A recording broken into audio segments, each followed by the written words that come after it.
Hey guys, tonight we travel to the gilded chambers of one of the most extravagant monarchs in history, Louis XIV of France. You're not sitting in a plastic folding chair here, no. You're gliding through velvet drapes, brushing past tapestries so thick they muffle your thoughts, and standing in a palace so large you could walk for hours and never find a bathroom.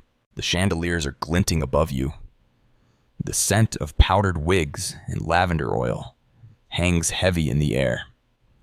And yes, believe it or not, the king's feet are about to become the stars of this oddly specific bedtime tale. You probably won't survive this story without chuckling at least once.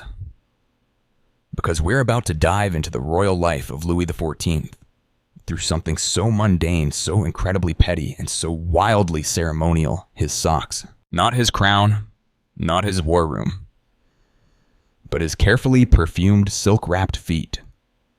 So before you get comfortable, take a moment to like the video and subscribe, but only if you genuinely enjoy what I do here. And hey, let me know in the comments where you're tuning in from and what time it is. By you. I love seeing that. Now dim the lights, maybe turn on a fan for that soft background hum, and let's ease into tonight's journey together. You're standing at the edge of Louis XIV's private chambers. The door creaks open before dawn. The royal bedchamber is still dim with a golden shaft of light creeping in through the thick embroidered curtains. It smells faintly of roses, beeswax, and freshly washed linen. The Sun King is still dozing, wrapped in golden sheets, his breathing slow and regal, if breathing can be regale. But already court staff are bustling quietly around, preparing for the event of the morning. The king's rising or lever a ceremony so layered in etiquette it could make a fork nervous. And part of that ceremony involves, yes, his socks. Two footmen stand by a small velvet cushion, upon which rests a pristine pair of white silk stockings.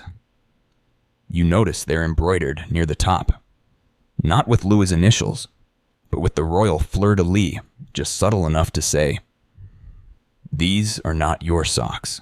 Don't even think about it. You trudge closer, curious. A valet glides past you holding silver tongs, not for food, but for the ceremonial handling of the royal foot coverings. They're not to be touched by mortal hands. Not yet, at least. In this court, every article of clothing is a chess piece, and every movement in the dressing ritual signals power, proximity, and favor. You think it's overkill, but remember, this is a guy who named himself the Sun King. Subtlety has long left the building. As Louis stirs, the curtains are drawn back, revealing the full morning light on cue, of course, and the grand entree begins. This is not just a king waking up, it's an audience. Nobles jockey for position, hoping to be seen handing the king a sleeve or just being present during his socking. You look around and realize this whole room knows which sock goes on first. And heaven help the man who reaches for the left when it's a right sock day. Historians still argue whether this entire sock obsession began from Louis' vanity, or whether it was a clever way to control and distract an ambitious nobility. Either way, the strategy worked. Everyone's eyes are on the floor, literally. The sock inspector, a minor court official with major anxiety, steps forward. His job, to ensure the integrity, scent, and symmetry of the king's hosiery. Yes, it's an actual job. His eyes scan the delicate stitching. His nose does a discreet sniff check. He's pretending to inhale deeply in thought. But you know he's checking for foot funk. And those tongs. They're there, so no unauthorized peasant hands can desecrate the royal textile. One particularly striking moment, the inspector lifts a stocking to the light. He checks the silk's sheen. If the light doesn't ripple like water, it's rejected. Back to the linen closet of shame. You'd think this guy was judging wine, not socks. Now you hear a faint shuffle. The king has swung his legs out from the bed. You brace yourself. This is it. One foot lifts regal and expected, while a valet kneels, hands ready like a surgeon about to operate. The stocking is stretched open, not too tight, not too loose, and slipped over the royal ankle like an offering to the gods. You hear a sigh of approval from the crowd. One down, one to go. You stifle a chuckle. This is absurd, you think, but the reverence in the room tells you otherwise. These socks, they're holy relics of power. And you're just lucky to be standing here watching a foot become political theater. As the second sock is applied with nearly operatic gravity, you can't help but wonder, has anyone ever messed this up? Oh yes. There's whispered talk of a valet who once brought mismatched stockings.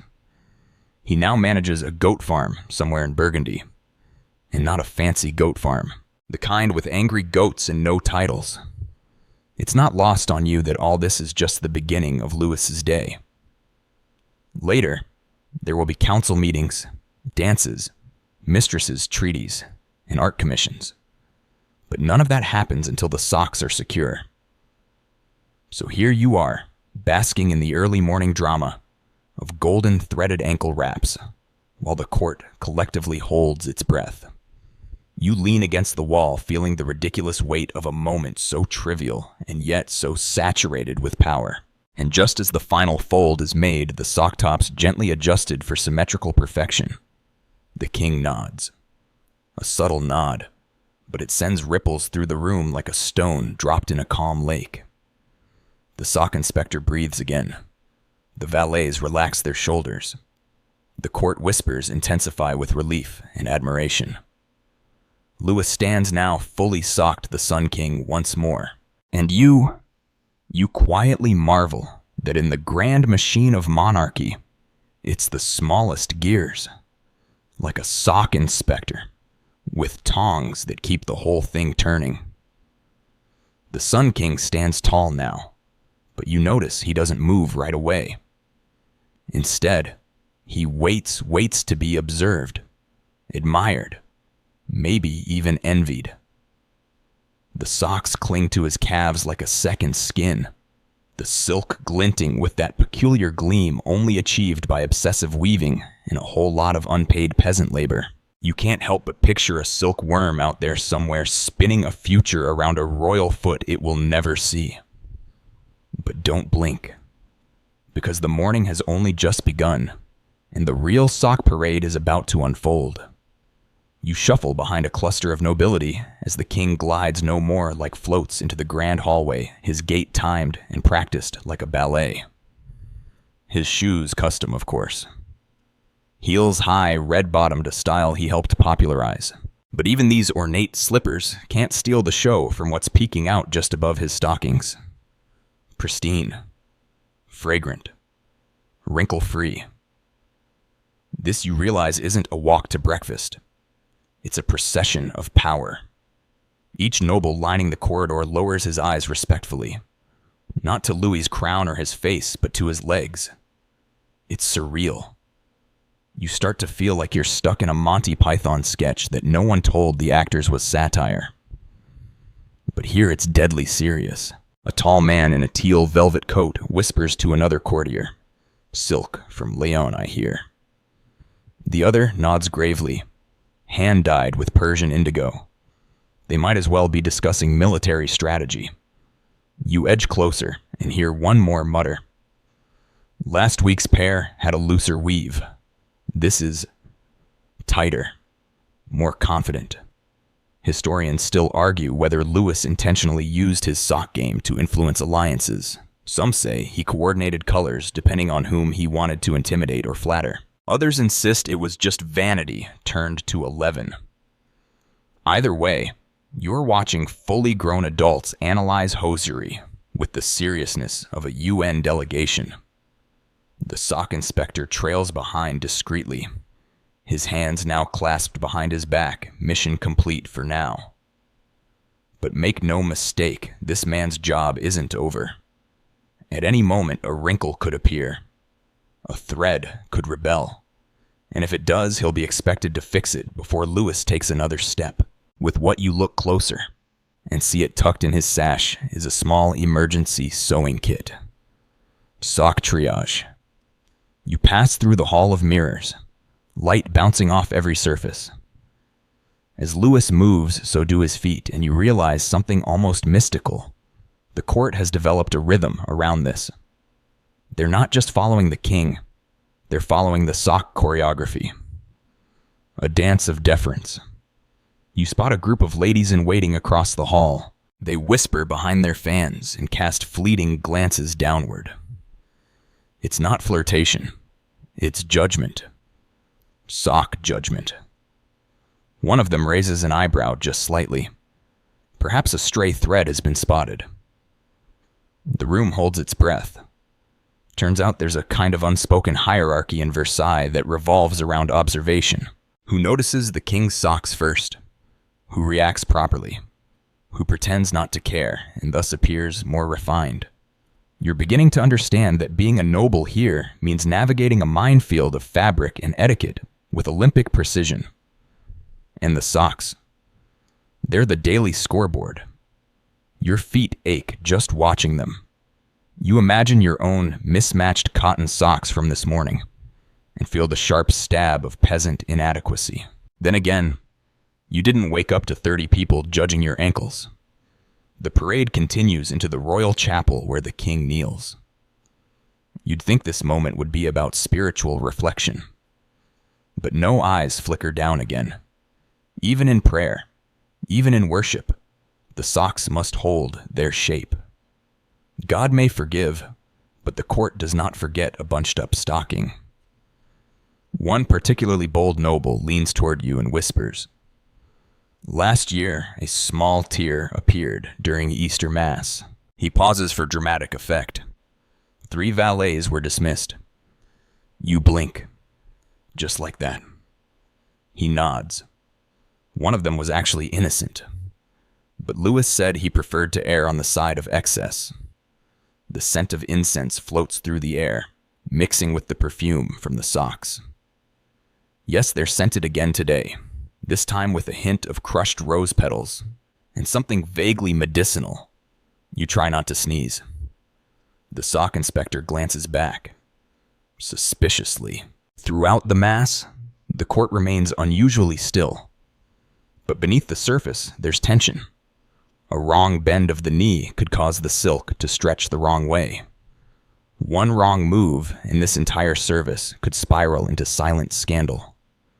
When the king finally stands and the organ begins to swell, you feel a collective exhale. The socks held. No scandal today. You follow him back down the hallway, the sock parade reversing itself. Nobles parting like silk waves. There's applause, not clapping, but a kind of emotional applause. Respect for the ensemble, for the ritual, for the man who can turn putting on socks into statecraft. And the best part, Louis knows it. Every subtle twitch of his ankle is practiced. Every flick of his foot is calibrated. He's not just wearing socks. He's performing them. As you re-enter the royal chambers, the sock inspector leans against a marble column, dabbing at his forehead with a linen cloth. He's survived another morning. His reputation for now remains untarnished. And you're beginning to suspect that this isn't so much about socks at all. It's about control, about attention, about wrapping power tightly around the thinnest part of the body and daring the world to look away. You leave the room, chuckling the echo of silk shoes tapping behind you. You've just witnessed a parade of feet more choreographed than your average Broadway show.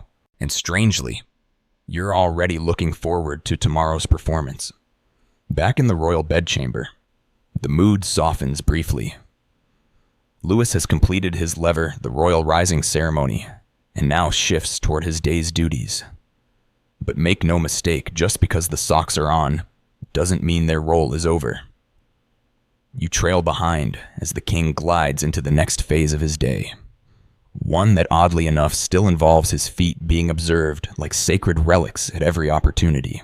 A young page sweeps by, carefully carrying the king's silk dressing robe, but your attention is fixed on how the socks flex as Louis walks.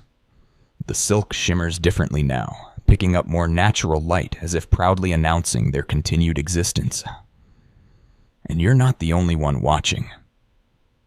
Every turn of the king's heel sends a ripple of silent commentary through the room. You're directed toward a quieter chamber adjacent to the Hall of Mirrors. It's more intimate, reserved for Louis's closest circle ministers, advisors, and the occasional artist or philosopher summoned to entertain the royal mind. A warm fire crackles in the marble hearth. But even here in this private den of intellect and statecraft, the socks remain pristine. Here's the thing. Louis didn't just wear any old socks each morning. Each pair was selected for tone length and subtle texture. And you learn that the king's dressings were not a matter of mere preference. Oh no, they were calculated. Socks for diplomacy. Socks for mourning. Socks for religious observance. Socks for portraits. Each one dictated by a small scroll. Yes, an actual scroll prepared by a court tailor the night before. Today's choice, pearl white silk with fine silver threading. It's a day of diplomacy, and silver, in the color language of Versailles, represents wisdom tempered by power. You almost laugh because you're pretty sure your sock drawer communicates nothing but laundry procrastination. A valet appears with a small notepad. He begins jotting notes on how the socks are performing. Yes, performing. Wrinkle retention. Shine. Odor neutrality. It's like a Fitbit, but for hosiery. Historians still argue whether these sock-related notes were ever officially archived. Some suggest they were ritualistic, a kind of obsessive data keeping, done simply to please the king's appetite for precision. Others believe they were genuine reports filed alongside battle plans and treasury updates. You shift your gaze to a man crouched in the corner. He's rethreading an embroidery needle. Turns out he's one of the sock artisans kept on standby in case the day calls for spontaneous mending. He has the weary eyes of someone who's spent too much of his life staring at the calves of aristocrats. Nearby, a minor court official whose name you never catch whispers a story once during a sudden thunderstorm. The king's socks became damp while crossing an open corridor. The sock inspector fainted on the spot. Paramedics weren't invented yet, so someone just poured brandy on him until he twitched back to life. You follow Louis through a long corridor lined with tapestries depicting Greek gods, each more dramatically posed than the last. But you can't stop noticing the shuffle of Louis's shoes and how the socks peek out perfectly, never bunching, never folding. They don't sag. These socks are somehow held up not by elastic, but by sheer royal will. In fact, these stockings are often tied with delicate ribbon garters just below the knee, sometimes lace-trimmed, other times reinforced with golden clasps. One such clasp you overhear is inlaid with a single diamond. Yes, a diamond. On a sock garter. You suddenly feel deep pity for every historical rebellion that failed to overthrow this man's feet. The corridor empties into another salon, and here you meet a footman tasked solely with heating the king's shoes. He doesn't look up from his glowing coal pan. Cold silk offends. His Majesty, he murmurs, as though stating a universal law of nature. At this point, you notice something strange. Louis hasn't tripped once. Not on a rug, not on a marble edge, not even on his own dramatically lengthy robe. It occurs to you that part of this whole spectacle isn't just about appearance, it's about precision. The king walks like a man who knows every grain of dust on the floor has been swept in anticipation of his socks journey. But wait, a commotion. The king pauses at a window. Outside, a small group of foreign dignitaries has arrived early. Louis turns calm but calculated. He won't receive them yet. His appearance must remain immaculate. You glance at the sock inspector, who nods solemnly and produces a tiny brush. Yes, a sock brush. With gentle flicks, he removes the day's barely there lint. You can't help but marvel at how this seemingly absurd ritual masks something far more deliberate. This isn't vanity, it's strategy. Louis projects godlike control. Every detail matters because details signal power. And while his enemies strategize in military camps or backroom treaties, he is mastering the battlefield of appearance. The room is quiet again. A fire crackles. You sit on a velvet bench and just absorb it, the muffled steps of the king. The way his socks whisper across the stone floor. The low buzz of a court trained to orbit a man's lower legs, like they're the axis of an empire. You glance at a tapestry of Apollo, the sun god striding across the heavens in golden sandals.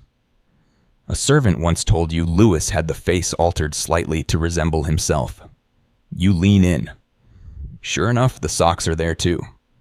A little artistic liberty, perhaps, but entirely on brand. The Sun King leaves the room, and you're left blinking after him, surrounded by murmurs of admiration. There's no music, no fanfare, just that soft swish of silk, the most silent kind of trumpet.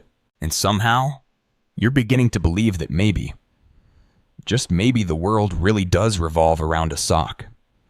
You're back in the quiet wake of Louis XIV's passage, and all anyone can talk about quietly, of course, is the socks. The pair he wore today has already made its mark. There's a quiet buzz in the corners of Versailles, from the gilded salons to the shadowed stairwells where lesser nobles and staff swap speculative glances and hushed opinions. But one man, one very anxious, oddly powerful man, holds the most sway in this strange, textile-centered universe, the royal sock inspector. You'd expect this figure to be well forgettable. But no, this is a man who walks with a crisp, cautious pride. His name is Monsieur Levis, though no one really says it aloud.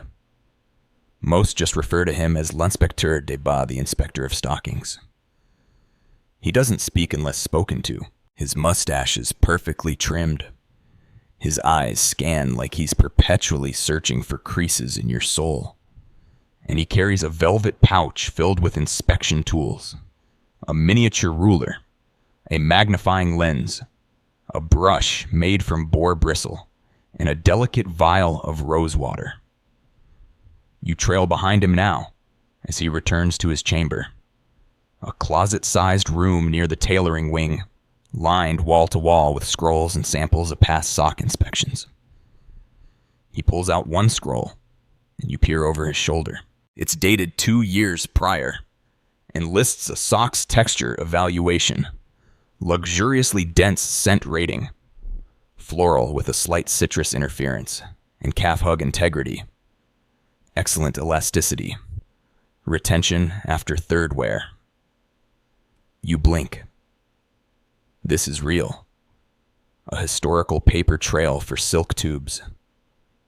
One of Levis's assistants enters. A teenage boy with the jittery energy of someone who's both honored and terrified to be apprenticing in the sock arts. He's holding a new delivery from the Leon silk makers, wrapped in blue velvet and sealed with wax. Levis receives it with solemn reverence. He slices the seal carefully, as if it might explode. Inside 4 pairs of freshly woven stockings, ivory, charcoal, gray, royal crimson, and a deep sapphire blue so rich you feel like you're staring into the ocean if it were stitched into thread. He lifts one stocking like a relic. The sunlight catches the weave just right. He examines it first with bare eyes, then with his lens. You're reminded of those jewelers who stare at diamonds and pretend not to be impressed. Levis, however, lets out a very soft of approval. You catch the apprentice silently exhale. Historians still argue whether this entire position sock inspector was meant as an actual utility role, or as a symbolic post to reward loyalty without giving real power. But the documents don't lie.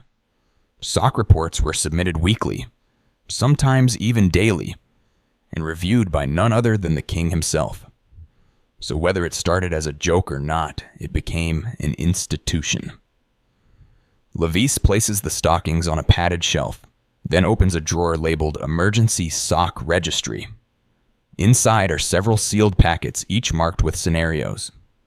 Rain contingency, unexpected diplomats, shoe malfunction, backup. You stare in awe. This man doesn't prepare for the worst, he's rehearsed for it. Then without a word, he gestures toward a faded chart on the wall. It's a ranking system for sock categories. Formal, semi-formal mourning.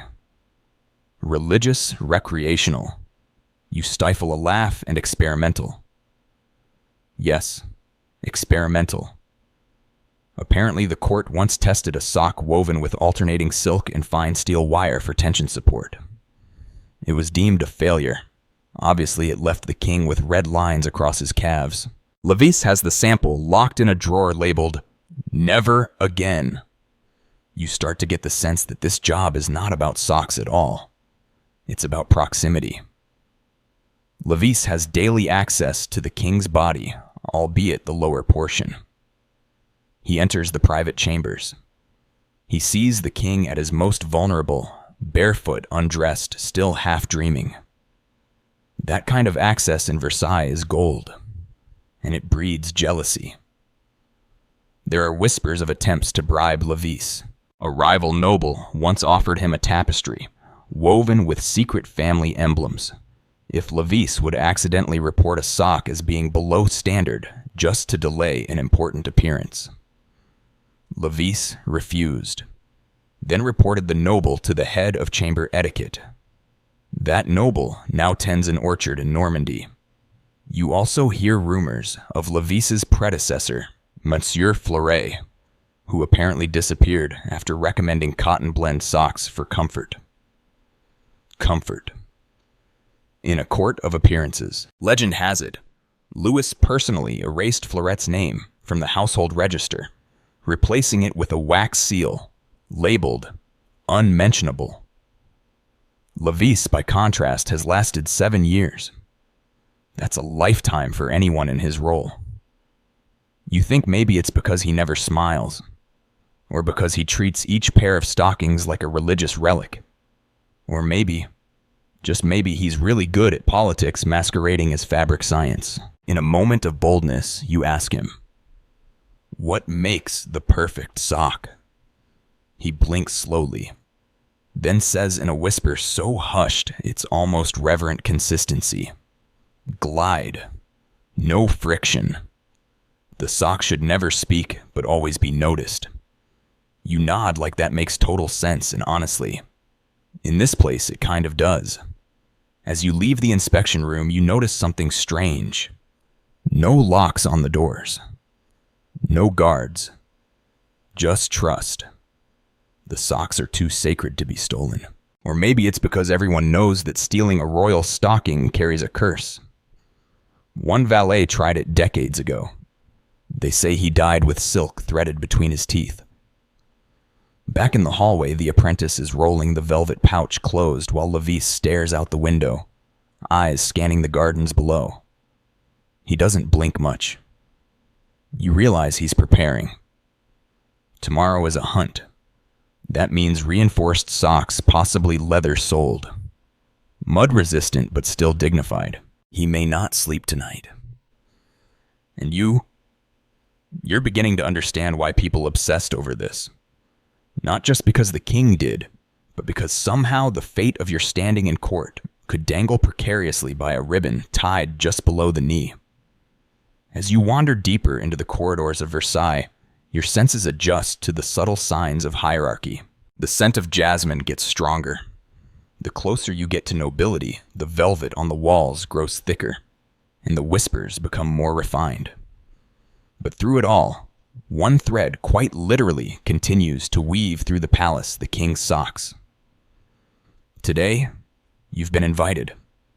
Well gently nudged to observe how those socks, soft as clouds and stitched with the intensity of military blueprints, influence the culture of the court itself. You think they're just accessories, but then you round a corner and witness something rather bizarre. A group of young nobles inspecting each other's stockings in the hallway mirror. You wore dove gray again, one sneers, adjusting his own pearl-trimmed pair. It's a neutral tone, the other huffs, tugging them higher. Timeless. You can't help but chuckle. It's like watching a high school hallway argument. Only the stakes are fashion honor, and potentially an invitation or disinvitation from dinner with the king. In Versailles, socks are status symbols. A nobleman's rank may be technically defined by his title, his lands, or his lineage, but his true position in court is whispered about in terms of fabric. Are his socks hand-dyed? Does the seam follow the calf cleanly? Are the ribbons ironed and aligned? It's not just a look, it's a language. The king's preference for silk stockings launched a fashion frenzy that swept across not only France, but half of Europe. And it didn't stop at silk. You hear someone bragging in the salon about wearing socks woven with crushed pearls. Another claims to have commissioned his from a blind monk who only weaves on full moons. You're 60% sure he's lying, but no one dares to question him. You pass a footman holding a tray with nothing but color swatches. The Duke is deciding which hue best represents ambitious but approachable, he says with a straight face. You nod like this is normal. And it is here. In the realm of Versailles, where perception is power, socks became the battleground for subtle wars of taste, wealth, and cunning. Historians still argue whether Louis XIV did this on purpose, setting these trends to distract his nobles to keep them busy with threads, while he handled the real business of ruling. Others believe it all simply emerged from his love of ceremony. Either way, it worked. You find yourself watching a noble named Etienne, a man whose only known achievement is having the court's most consistent sock rotation. Every day without fail, he wears a different shade of violet eggplant, lilac bruised plum, even something called royal bruise. He's been nicknamed Le Caméléon for his ability to match the curtains at any event. And somehow, he's gained access to events far beyond his rank. Coincidence? Doubtful. In contrast, there's poor Gaston, whose family fell from favor and whose sock budget clearly followed suit. You spot him near the musician's alcove pretending to be invisible. His stockings are linen, worn linen, no embroidery, no sheen. His knees are exposed at the wrong angle, and a tiny fray has begun near the ankle. You feel secondhand shame. He tries to hide behind a potted fig tree, but even the tree looks disappointed in him. You ask a lady in waiting about it. She sighs dramatically. He used to be promised a seat at the Royal Opera Box, but then threadbare. It's over. It doesn't stop with men. You peek into the Queen's wing and find ladies comparing lace patterns with the intensity of scientists comparing DNA samples. A duchess holds up her foot and demands an opinion on whether the crisscross stitch complements her ankle bone. Two women argue over whether vertical lines elongate or accentuate. A third, bland and terrifying, unveils a sock stitched with tiny birds. The room falls silent. She wins. At meals, you notice another odd custom. Footstools. Not for comfort, for display. Nobles rest one foot forward discreetly, showcasing the day's chosen hosiery. The staff, trained to pretend not to notice, are still quietly ranking them in their heads. You sit down beside a servant polishing the parquet floors and ask what he's seen. He laughs. Last week, a baron wore green stripes. Grembed, the marquis next to him, pretended to sneeze and spilled wine on his leg. Accidentally, of course. Even artists got in on the act. You pass through a gallery of portraits, and now that you know what to look for, it's obvious the socks are highlighted. A subtle shimmer. Here, a glimpse of embroidery there. One shows a noble standing at an odd angle, clearly designed to show off a complex knot in his garter ribbon. The truth is, socks became a form of branding, a way to say I belong here without uttering a word. If you were smart, you picked styles that flattered the king's preferences. If you were bold, you flirted with rebellion through color or texture, just enough to be noticed, not enough to be punished. And if you were truly ambitious, you waited for a day when Louis wore an experimental pair, and then mirrored him the next morning. It was risky. If he changed his mind overnight, you were socially incinerated by lunchtime. But if you guessed right, it could earn you a nod, a raised eyebrow, a gesture that might one day become a pension. You find a hallway lined with small niches, each holding a wooden mannequin leg, dressed in a sock of historical importance. A plaque reads, "The Hosiery of Court Ascension, 1661, 1672. You laugh. It's a museum for socks. And honestly, it makes perfect sense now. You round a corner and walk straight into a cloud of lavender perfume. Not the soft grandma kind. This is sharp, intentional, weaponized. You follow the scent and find yourself in a small antechamber where a trio of valets are fussing over a pair of freshly ironed stockings, as if they were handling a newborn baby made of glass. They're not just checking for wrinkles. They're checking for soul. One lifts the stocking to eye level and squints. Slightly aggressive ribbing. Another runs a gloved hand down the silk. We can steam it again. The king's mood depends on this. This is not sarcasm. They mean it. You stay quiet watching this miniature ballet of fabric care, and it strikes you. There is such a thing as sock anxiety in Versailles. It isn't a joke, or at least it stopped being one long ago. One valet pulls out a sachet of herbs. Another produces a thin stick of cedar oil.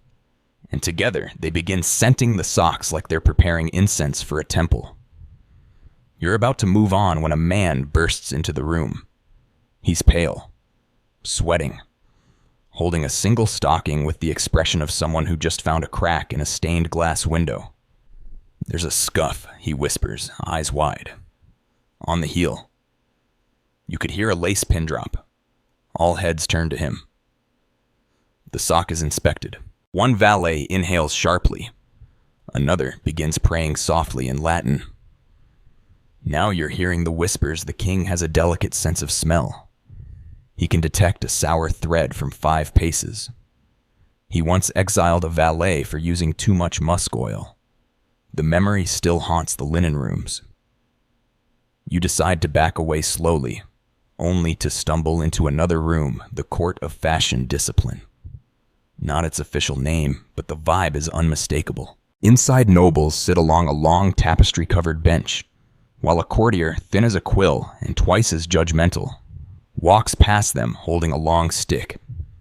The stick does not hit people, it pokes ankles. You blink. This is sock shaming. A nervous young marquis gets tapped. Seems off. He looks down and mutters a defense. Must have shifted during prayer. The courtier arches one eyebrow. Blasphemous seems, then. There's no formal punishment, of course. Just reputational erosion, like a slow leak in social standing. It starts with fewer dinner invitations. Then you're moved to the edge of portraits. Eventually, you're dining with the musicians. You've heard the term social death, but this is a slow unraveling thread by thread. Historians still argue whether this custom was official policy, or just a creeping cultural neurosis. Either way, the enforcement was real. Letters survive from nobles begging for forgiveness over sock incidents, including one from a duke who accidentally wore ivory during a black ribbon mourning period. The king never spoke to him again. Outside the chamber, you find a quiet courtyard where a group of young nobles are practicing walking. Not fencing, not dancing walking. Specifically learning to adjust their stride so their socks show just the right amount above their shoes. One instructor calls out, "Too much calf. You look desperate." Another says pivot. You want to glide, not gallop. You sit on a bench and try not to laugh. But let's be honest, it's impressive. These young men are training like athletes, but for ankle drama. Then one of them loses his balance and takes a tumble. Gasps everywhere. His sock slides halfway down his leg. The world stops. A silent moment. He stands, brushes himself off, looks around. "It's fine," he says, trying to laugh. But it's not fine. Everyone saw it. That sock has revealed its elastic sole, and now he must live with that shame. They say the king himself once suffered a sock malfunction mid-bow, no less. The garter snapped, the stocking drooped. He didn't speak for the rest of the day. The sock inspector wept. Versailles went into quiet mourning. From then on, an entire role was created, the sock stabilizer. Their job: to monitor the king's calves during public events and give discreet signals if anything slipped. You pass one in the hallway now. She's a short woman, wiry, with piercing eyes. She walks like a hawk circling prey. And you know that if anything were to ripple, bunch, or sag, she'd be there, silent, swift, and armed with a replacement sock in her apron. There's a phrase now circulating at court: "Keep your seam straight or lose your seat." It's said, half in jest, half in dread. And it's not just the nobles. Even the palace guards have become entangled in the great sock war. Their uniforms, while less extravagant, still include high woolen socks. The captain of the guard was once demoted because his socks shrank in the wash and exposed an inch too much shin during a royal parade. "Ankle treason," someone whispered. He was reassigned to patrolling the stables. You lean against a pillar now, watching the absurd precision unfold around you. At first it all seemed ridiculous, obsessive, childish. But now you're beginning to see it differently. In a world where beheading is just a slightly inconvenient way to lose your job, these small signals matter.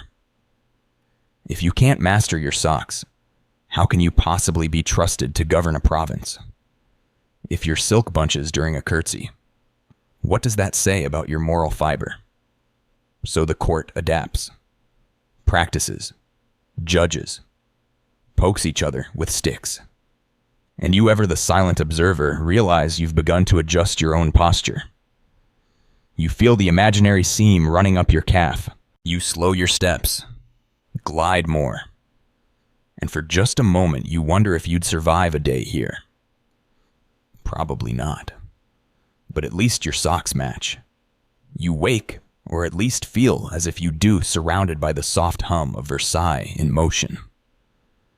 The palace never truly sleeps, and neither, it seems, do the expectations placed on the king's attire. Especially not his feet. The socks, you've come to understand, are never really done. They live a double life, worn by day, fussed over by night, and always subject to scrutiny. Today's scent, you soon learn, is myrrh and almond blossom. The sock inspector has prepared the blend himself. It's designed to subtly suggest both divine authority and cultivated gentleness. You know, for diplomacy. A valet mentions that Louis has an audience with a Spanish envoy this morning, and you're ushered into a quiet preparation chamber, where a fresh pair of stockings is being unwrapped from silk paper, as gently as if it contained a newborn phoenix. They sparkle faintly. The embroidery along the sides is not just ornamental. It forms a faintly geometric pattern, mimicking the royal cipher hidden in plain sight. You lean in. The letters L and Poiton curl around each other, like a love note to the monarchy. And yet, all is not well. One of the socks you hear has come under suspicion. It's said to have a faint irregularity. You assume this is exaggeration until you're shown the offending detail, one loop of thread just barely looser than the others. Visible only in direct light at a specific angle with a magnifying lens and a deep desire to be upset. Still, it's enough. The sock inspector debates for a full minute. A replacement pair is summoned, this time with gold lace along the hem. But a senior valet hesitates. Too bold, he murmurs. The Spanish favor austerity. Historians still argue whether Louis used sock selection as passive diplomacy. One camp believes he tailored his hosiery to flatter foreign guests. Others think he chose aggressively opulent socks to intimidate. Either way, every stitch carries intent. Eventually, a compromise is reached. Cream silk with subtle cross-stitching, finished with modest blue trim. Blue, the color of peace, but just a shade lighter than the bourbon blue, so there's no confusion about who's in charge. You trail behind as the socks are delivered. No fanfare, just respectful silence as they pass through 4 hands, each one trained not to crease, stretch, or even breathe too forcefully. At last they arrive at the foot of the royal bed, resting upon a black velvet cushion, like a crown awaiting coronation. Later that morning, you're invited, well allowed, to stand near the back wall of the diplomatic chamber. The air is thick with rosewater and expectation. The Spanish envoy, rigid as marble, stands waiting as Louis enters. And though his expression is composed, you know what everyone's looking at. The shoes polished. Yes. The robe immaculate. But the socks, oh, the socks carry the moment. They peek just slightly beneath the embroidered edge of his trousers, shining with controlled elegance. Subtle enough to be humble. Beautiful enough to sting. The envoy glances down. Just once. It's over in a second, but the room shifts. An aide next to you whispers, "He saw them," and he blinked. Diplomacy via footwear. It works. After the meeting, the socks are carefully removed and returned to the tailoring wing, where they'll be cleaned, stored, and if deemed historically significant, archived in a special chamber. Yes, archived. There's an actual room deep in the palace where select stockings are preserved in cedar-lined drawers, accompanied by notes worn during Treaty of Aix-la-Chapelle. Debut of updated fleur-de-lis embroidery. Moment of diplomatic victory. You pass by one such drawer and see an older pair, faded blue, slightly frayed at the heel. A note is pinned to it. Worn when the king refused to rise for Dutch emissary. Symbolic snub. You smile. Even the socks have politics. But not all is ceremonial. You hear rumors about the king's health. He suffers from occasional swelling in his legs, and that means the socks must sometimes be adjusted, not visibly, but functionally. The fabric's changed. The lengths adapted. You speak with a tailor who explains how elasticity had to be reworked without ever seeming less than divine. You wonder aloud if anyone ever spoke up about it. The tailor shudders. No one speaks. We adjust. Quietly. The socks, like the king himself, must never appear weakened. Not even slightly. You picture a group of seamstresses bent over candlelight, carefully stitching health into thread. In one corner, you see a sketch pinned to the wall. It's a diagram of a new design. A reinforced heel, with gold thread cushioning. The note reads, "For winter diplomacy. Must suggest warmth, not indulgence." The deeper you go into Versailles, the more you realize that everything here is communication. And the socks. They're not merely clothing. They're language. So when Louis stands and the light hits his legs just right, you no longer see a man obsessed with fabric. You see a king who has learned to speak through silence. through silk, through the very curve of his ankle. And as ridiculous as it once seemed, you now understand why this obsession exists. Because in a palace filled with noise, nothing commands attention more than what's done with quiet precision. A well-made sock can declare war, or end one. You're drifting through the palace again, but now with new eyes. It's as if Versailles has turned inside out, revealing its woven veins of ceremony and fabric. And nowhere is that clearer than in the theater of appearances, the sprawling halls and salons where the court gathers not to speak, but to be seen. And at the center of this visual performance, you guessed it, the king's socks. Today is a feast day, which means a special sort of spectacle. You arrive at the Salon de Venus just as the chandeliers are being lit, casting a warm, flickering glow on the polished marble floor. You swear the floor itself is nervous, aware that it will soon reflect the legs of kings, queens, and at least 36 aristocrats trying not to trip over their own fabulousness. A quartet of harpists plays near the corner, the music delicate as lace. Nobles mill about like peacocks in human form, and yet their eyes all keep darting down to the ankles, to the shoes, to the shimmer of hosiery beneath brocade trousers. The sock inspector is already here, lurking near a gilded column, pretending not to look, but definitely looking. Louis enters, not with a grand announcement, but with a pause in conversation. Everyone senses him before they see him. And then from the crowd, he emerges, his robe gliding across the marble, his posture absolute, and his socks a vision. They're a shade of crimson so deep it borders on scandalous. The threads catch the light in sharp glimmers, the lace trim shaped like tiny suns, a cheeky nod to his eternal nickname. And just at the top, barely visible, is a miniature golden thread woven into the seam, a sunburst pattern looping around the calf in an almost hypnotic spiral. You hear a lady near you whisper, "Those are new." Her companion nods. They say he had them made in secret. 6 months of weaving. You're tempted to scoff until you realize they're absolutely serious. This is Versailles after all. 6 months for socks sounds almost rushed. But these aren't just accessories tonight.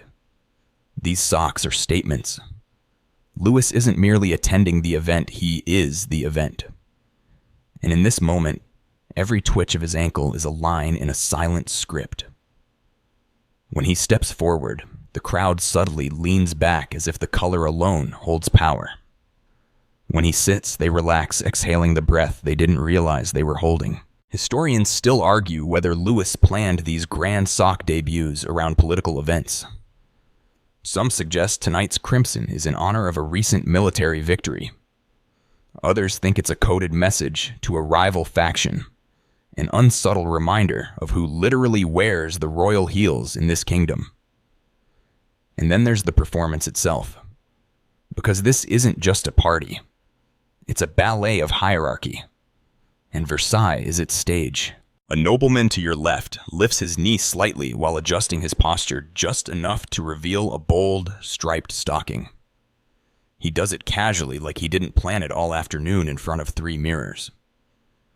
His rival, not to be outdone, gracefully crosses his legs the opposite way, showing a subtle embroidered rose near the ankle. These are not coincidences. This is combat. Sock combat. You shuffle closer to a tapestry-covered bench, where a group of elderly courtiers are reminiscing. One holding a tiny glass of fortified wine mutters, "Back in '65, we had a whole season of paisley socks. Louis banned them personally. Another size too busy. Distracted the eye. Said he wouldn't be outshone by toes." The room shifts again as Louis rises to dance. A carefully chosen partner steps forward. The music swells and the crowd parts. You hold your breath, but not for the dance itself. You're watching the glide. Will the stockings hold? Will the silk ripple with enough fluidity? Will the lace stay symmetrical during the turn? They do. It does. They stay perfect. A soft round of applause rises not for the footwork, but for the sheer terrifying grace of those socks in motion. You catch sight of a young noble scribbling into a tiny notebook. Recording the hem length, he whispers. Might be the new standard. He'll likely send the notes to his tailor by morning. After the dance, a diplomat from the Netherlands steps forward to greet the king. He bows a little too deeply. His own socks, simple wool, a dull brown peak out from under his cuffs. You hear an audible gasp from a nearby courtier. Wool. Someone hisses. In spring, the diplomat seems oblivious, but Louis is not. His gaze flicks down registers, and then ever so slightly, he smiles. It's the kind of smile that doesn't reach the eyes. You realize this is a diplomatic checkmate. No words spoken. Just one look, and the wool has lost the war. After the envoy leaves, a footman scurries past with a tray of sugared almonds. On it lies a folded slip of silk. A message. A gift. No, just another sock. A spare. Because here even socks travel with entourage. And throughout it all, the sock inspector lingers in the shadows, ever vigilant. You see him adjust the angle of a bench leg just to ensure better sock visibility during a planned group portrait. He nods to himself. Another tiny battle won. The feast winds down, and so does the music. The chandeliers dim slightly, casting long shadows across the parquet floor. You watch as nobles begin their slow retreat, each one adjusting hems, brushing dust from ribbons, checking and rechecking the seams at their ankles. You realize something startling. No one's talked about politics all evening. Not once. And yet alliances have shifted. Reputations have climbed or crashed. All through fabric. All through footwork. And at the center of it all, still gleaming with deliberate nonchalance, are Louis XIV's socks. Morning again at Versailles.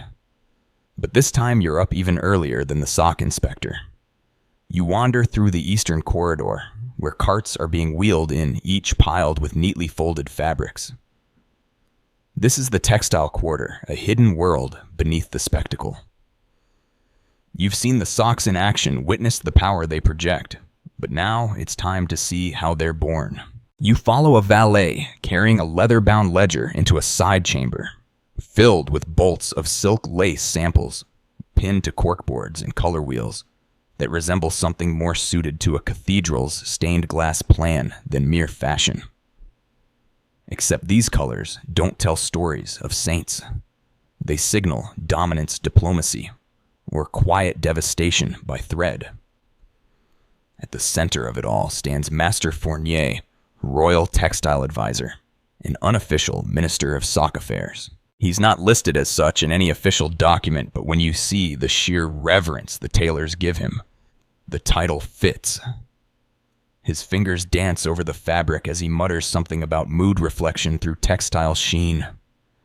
You lean in, curious. He's not talking about fashion. He's talking about strategy. Fournier orders swatches to be shipped to Lyon, where the finest silk is spun. He's coordinating a shipment not just for Louis, but for the entire season's court aesthetic. You're seeing how sock production under Louis XIV wasn't just a luxury, it was a national operation. And yes, it got political. You read over Fournier's shoulder as he signs an order marked Urgent Silk Embargo Response. It seems a rival nation attempted to flood the market with inferior silk, hoping to tarnish France's reputation as the apex of textile refinement. So naturally, Louis responded the only way he knew how. He tripled the sock budget. Historians still argue whether this was a formal act of economic warfare, or simply Louis's version of passive-aggressive retail therapy. But the results speak for themselves. France's hosiery industry boomed. Entire villages began raising silkworms solely for court use. You hear of a hamlet in the Rhone Valley, where the residents were trained to weave by candlelight, using royal patterns sent from Versailles. Children were raised knowing the difference between Venetian lace and Parisian hem-stitching before they could count. And as the industry scaled up, so did the standards. You walk past rows of half-finished stockings stretched on miniature looms. The air smells of starch, steam, and tension. The artisans move quickly but delicately. A single dropped stitch means a wasted week. No one talks. Only the looms do. One tailor, elbow deep in gold thread, tells you about the sock audit, a monthly inspection where failed pairs are incinerated, not recycled, not donated, burned. Flawed socks don't leave the palace, he says. That's how rumors start.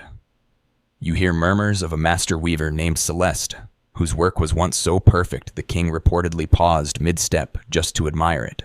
Her socks were said to contain subtle symbols stitched into the heel, hidden nods to battles won lovers lost even astrological charts. Of course, she vanished under mysterious circumstances. Some say she married a Venetian diplomat. Others say she stitched too close to the truth. Further down the corridor, a lacquered door swings open to reveal the dye room. Here, under guarded supervision, artisans mix pigment formulas like alchemists. The recipes are coded, protected, and passed down orally. You're told only 3 people alive know the true process behind the midnight sovereign shade, used only once during a solstice banquet that's still spoken of in awe. And don't even ask about the burnished sun hue. That one's under lock and key. 2 failed attempts to replicate it led to scandals so serious they made the king's secretary burst into tears. You pass a locked cabinet labeled Seasonal Sock Archives 1660-1675. Inside, you glimpse rows of stockings cataloged not by date but by emotion. Triumphant crimson, somber birch, assertive slate. Each one has its story. Each one a subtle weapon of the throne. Near the back wall, you meet an elderly dyer named Maurice who worked on socks worn during the Treaty of Nijmegen. He tells you how the shade selected peaceful fog was intended to soothe nerves during tense negotiation. But he chuckles softly, the king's ankles still made demands. The attention to detail extended even to the export market.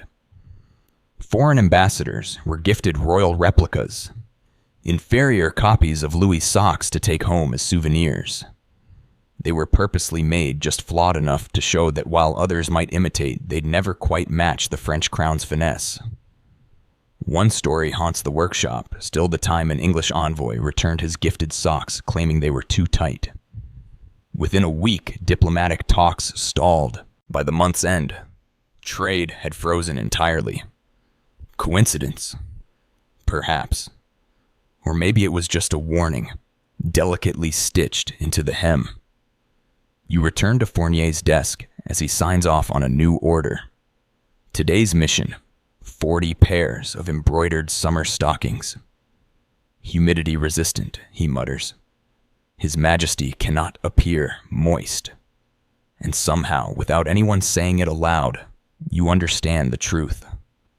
Versailles wasn't just the center of French politics. It was the capital of aesthetic manipulation. And at its center, socks. They were silent soldiers, whispering messages in silk and thread. And the king. He walked across the world stage, not just in power, but in perfectly tailored symbolism. As you step out from the textile chambers and back into the opulent main wing of Versailles, your head is spinning, not from the scent of starch and dye, but from sheer disbelief. The machinery behind a single sock was like a miniature kingdom in itself. But what happens when all those threads literally and figuratively get tangled? You find yourself in a side salon where a group of courtiers is gathered around a table strewn with parchment ribbon samples and a large bronze ledger. This, you realize, is no ordinary sewing circle. It's the Royal Finance Council. And today's topic: the annual sock budget. You nearly laugh, and then you realize they're not joking. A steward clears his throat. Last year's hosiery expenses exceeded the projected ceiling by 19.6%. The room shifts uncomfortably. His Majesty's transition from single embroidery to double-threaded gold filigree has raised lace costs significantly. A murmur runs through the group like a cold draft. A noble suggests reducing the number of daily sock changes from 3 to 2. The silence that follows is dangerous. Another quickly counters. The king's feet perspire with divine intent. We cannot allow sacred dampness. You scribble that phrase down, sacred dampness. It feels like something you'll never forget. And yet these meetings are serious. Versailles didn't run on magic and powdered wigs. It ran on ledgers, and those ledgers were bursting with sock-related line items. There were entries for silkworm feed, lace courier fees, garter jewels, emergency repair, staff foot aesthetic research, and yes, a line marked simply odor management. Historians still argue whether Louis himself reviewed the financial breakdowns. Some say he skimmed them while bathing. Others believe he had them read aloud as bedtime stories punctuated with edits. Either way, nothing sock-related escaped his grasp. You catch a glimpse of an earlier report titled Sundry Expenses, Hosiery Division.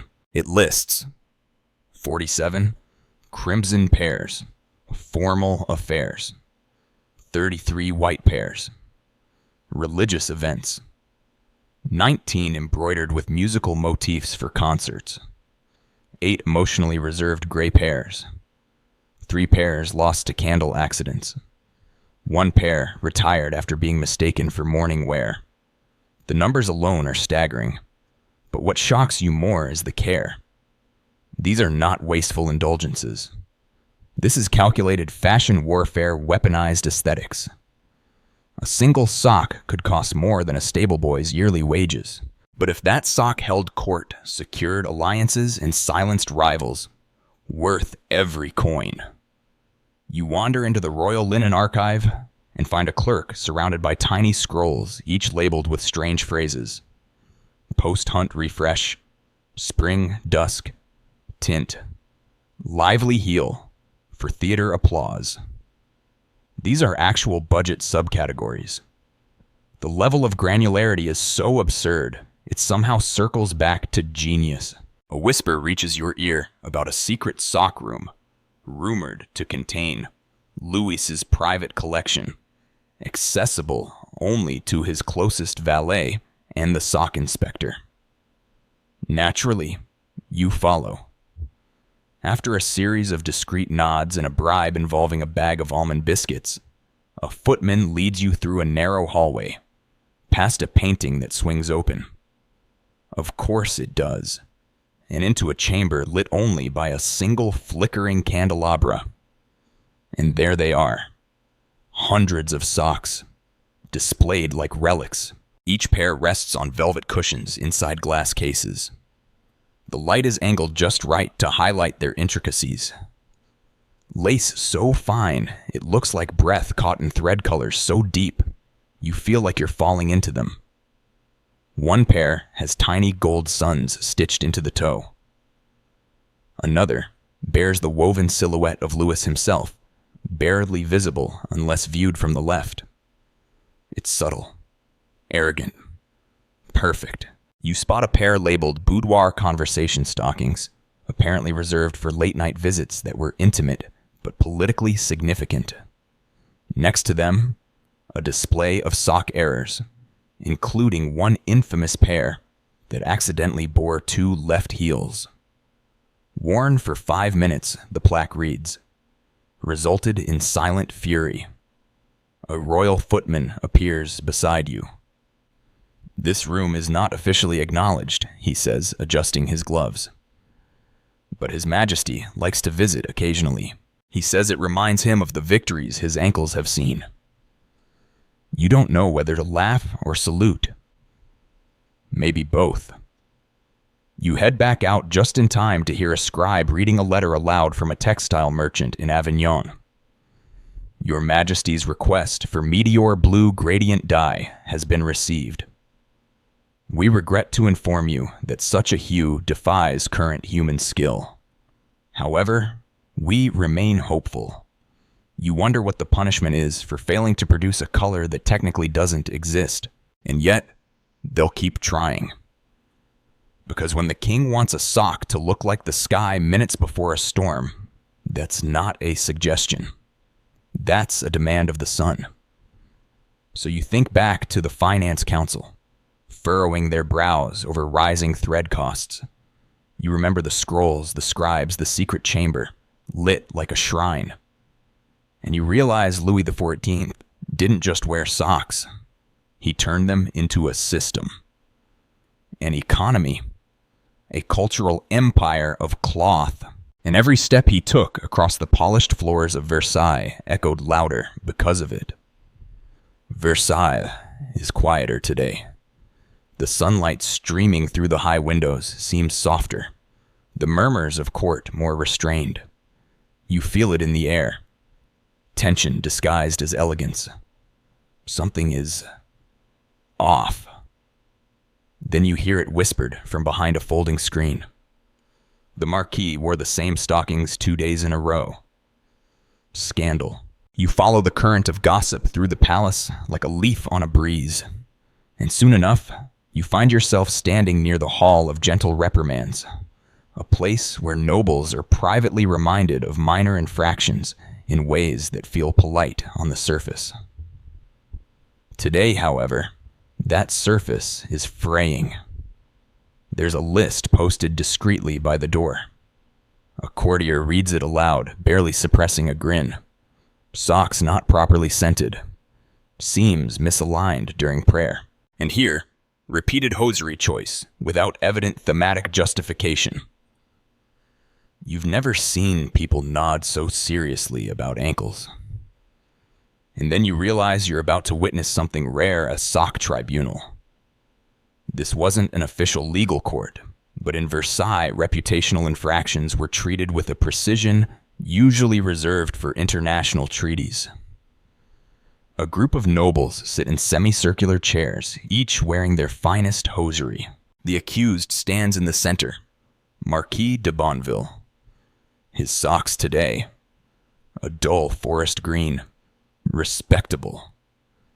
But again, the lead courtier tilts his head, twice in succession. May we inquire as to your rationale? The Marquis clears his throat. I believe in consistency. Gasps. One lady faints. Consistency here is dangerous. It implies predictability. Worse, it implies apathy. Apathy toward the game, the performance, the code of silent sartorial warfare. Someone leans in and whispers, "This is how it begins. First, it's repeated socks, then it's linen waistcoats, and then, heaven help us, a velvet doublet in spring." Historians still argue whether such tribunals had actual sway over a noble's future. Some say they were ceremonial, a kind of courtly theater. Others insist several careers were quietly derailed over a frayed hem, or a bold pattern deemed emotionally inappropriate. Today, the Marquis is issued a formal sock warning, essentially a velvet envelope with a poem inside, passive-aggressively reminding him of the importance of visual dynamism. You're told if he commits a second offense, he'll be reassigned to window shadow seating during meals where no one will see his legs. And that's a fate worse than exile. But sock infractions aren't always about repetition. Sometimes they're about ambition. You hear a juicy tale involving a certain Viscount de la Greve, who once appeared at court wearing stockings so outrageously embroidered with gold flames, no less, that people assumed he had the king's personal approval. He did not.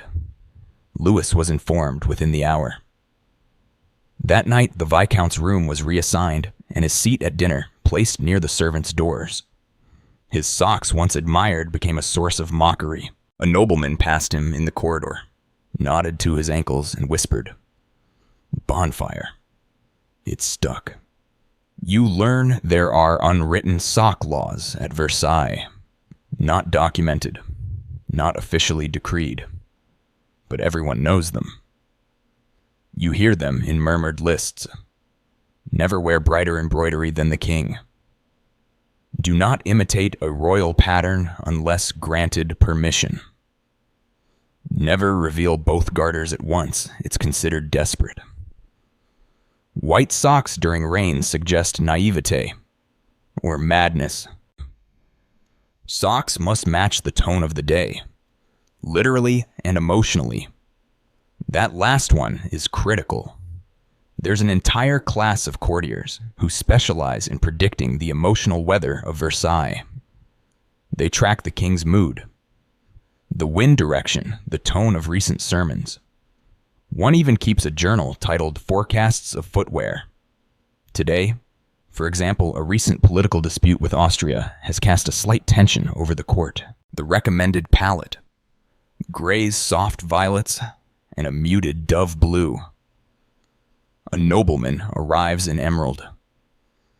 He is not greeted. You're led into a side room where a set of foot diagrams has been pinned to the wall. Different sock types are arranged like strategic maps. A footman points to a silk pair stitched with tiny waves. That was for the naval parade of '74. He gestures to another with a garter clasp shaped like a sunflower. That one caused a fight. You blink. A fight. He nods. 2 dukes, same clasp, same morning. One accused the other of espionage. Swords were drawn. The king intervened with a raised eyebrow. A single eyebrow. The Versailles version of thunder. Then you're shown a forbidden design socks, once woven with mirrored silver thread. The idea was to reflect candlelight so dramatically that the wearer appeared to glow. It worked too well. During a winter ball, the glare blinded a violinist and startled 2 horses. The socks were banned the next morning. Not all the drama is public, though. Sometimes the stakes are personal. You hear about a courtship that failed over mismatched lace. A baroness, expecting a secret admirer, received a note describing the soft sunlight yellow of his socks. She waited near the fountains, spotted a suitor with precisely that hue, and fainted in horror. He had paired them with green garters. Color blindness, she declared. Unworthy. You sit near a window now, watching as the afternoon fades. A courtier walks past in blush-pink stockings. Bold but correctly timed. There's music playing in the garden, and the day is warming. People nod approvingly. A small victory. And you realize something that surprises you. This court is absurd. Yes. Ridiculous. Often shallow. But it is also precise. These people have built an entire world around the idea that beauty, attention, and grace are not just decorations. They're currency. And socks. They're the coins everyone can see. You lean back, letting the golden light catch your feet, and think. If the wrong pair of stockings can unseat a man, the right pair could change your future. At Versailles, you don't rise by speaking louder. You rise by stepping softer and making sure the hem of your truth is perfectly stitched. You're still thinking about that tribunal as you meander through a quieter wing of Versailles. The palace is a living thing.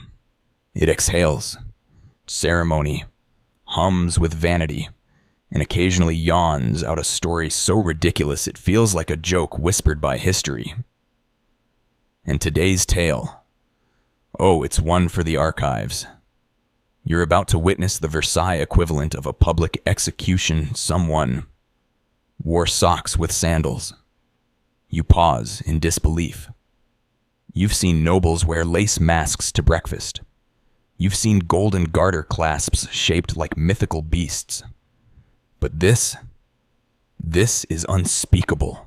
You follow the whisper trail and end up in the orangery garden, where a young courtier named Clément stands beneath a lemon tree trying very hard to melt into the landscaping. You don't blame him. The rumors are true. He's wearing beautifully embroidered socks, pearlescent with little stars stitched along the ankle, inside a pair of leather-strapped sandals. Gasps still echo across the hedges. The court is not kind. A nearby lady pretends to be confused. Oh dear, is he injured? Another man holding a quill and no paper jots down an imaginary note. Mental inventory of broken traditions. Page 1. Historians still argue whether this event was an act of fashion rebellion or just forgetfulness. Some say Clément meant to switch into proper shoes, but got distracted by an urgent rumor about foie gras. Others claim he was making a subtle statement against court conformity. Either way, it failed. A steward approaches him quietly, like a man delivering bad news. His Majesty requests that you not be seen again until your footwear aligns with the rhythm of the realm. That's the royal version of go home and rethink your entire existence. And the thing is, Clément isn't the first. You learn of a famous incident decades prior, when a visiting noble from Italy arrived wearing open-toed slippers with crimson socks. At first, it was thought to be a medical condition. Then it was confirmed he did it on purpose. He was trying to introduce a new summer aesthetic. Louis reportedly said nothing. He simply declined to look in the man's direction for 3 full days. By the time the diplomat left, the staff had begun referring to the East Wing as the Forgotten Hall. Back in the present, Clément is making a slow, sad exit from the garden. His sandals slap against the stone path like applause from a very disappointed ghost. You feel a pang of sympathy, but not enough to side with him. Some lines, it seems, are not meant to be crossed. And then, like a miracle, you're shown the sock archive of exiled errors, a private cabinet in the sewing quarter where fashion disasters go to die. Inside are glass cases labeled like museum artifacts. The frill explosion of '63. Too much lace caused sneezing. The copper sock debacle, irritated calves. Conducted static. Fishnet experiment. One appearance. Immediate regret. But the prize display Clément's sandals. Already placed, already mocked. A plaque beneath them reads, "The Sandal Episode, a cautionary tale in 2 straps." You speak to a footman who witnessed it all firsthand. He meant well. He shrugs. But the ankles deserve better. He pauses. Besides, sandals are for peasants. Socks are for kings. Mixing the two anarchy. You wonder aloud if the reaction might have been less severe if Clément had worn muted socks. No, the footman says firmly. It's not about color. It's about closure. You chuckle, but he's serious. In Versailles, every piece of attire is a sentence, and every pairing is a paragraph. Socks and shoes must speak the same dialect. Sandals speak casual. Socks speak ceremonial. Together, they scream confusion. One noblewoman later comments to her companion, "It's not the sandals, really. It's the audacity of comfort." And you realize comfort here is treason. This is a palace built on deliberate discomfort. Corsets, wigs, polished floors that dare you to slip. Socks are worn not for warmth, but for performance. They're stage curtains for the calves. Sandals tear the curtain down. Later that evening, you catch sight of Clément again. Barefoot. Quiet. Sitting near the servants' wing. A servant hands him a pair of simple, unembroidered black slippers. They exchange a nod. Not shame. Not apology. Just understanding. He slips them on. There's a long silence. Then Clément stands and walks slowly, firmly back toward the palace. Not to reclaim glory, but to never make that mistake again. Versailles forgets many things: names, decrees, treaties. But it does not forget socks worn with sandals. And neither will you. You're starting to think there's nothing this palace can't turn into ceremony. And then, just as you're marveling at the ridiculousness of the sandal incident, someone tugs you gently by the sleeve and whispers, "They're harvesting the silkworms today." You blink. What? Next thing you know, you're being escorted down a marble staircase, away from the perfume-slicked salons, and into the quieter, humbler corners of Versailles, the parts reserved for production, not performance. Because behind every ridiculous sock is a truly astonishing amount of biological drama. Welcome to the world of silkworms, the tiny, squishy artisans behind the king's majestic calves. You walk into a greenhouse-like chamber, buzzing softly with life. The air is humid and oddly sweet, filled with the smell of mulberry leaves, which are scattered everywhere like the remnants of a very specific salad bar. Dozens of trays are arranged in rows, each crawling with small white worms, their tiny mouths nibbling away, growing fatter, lazier, and somehow more regal by the minute. A handler appears in a linen apron, gently brushing his hand along the edge of one tray. "These are the royal worms," he says with more pride than most nobles speak about their children. "Their silk is used for His Majesty's primary calfware." Yes.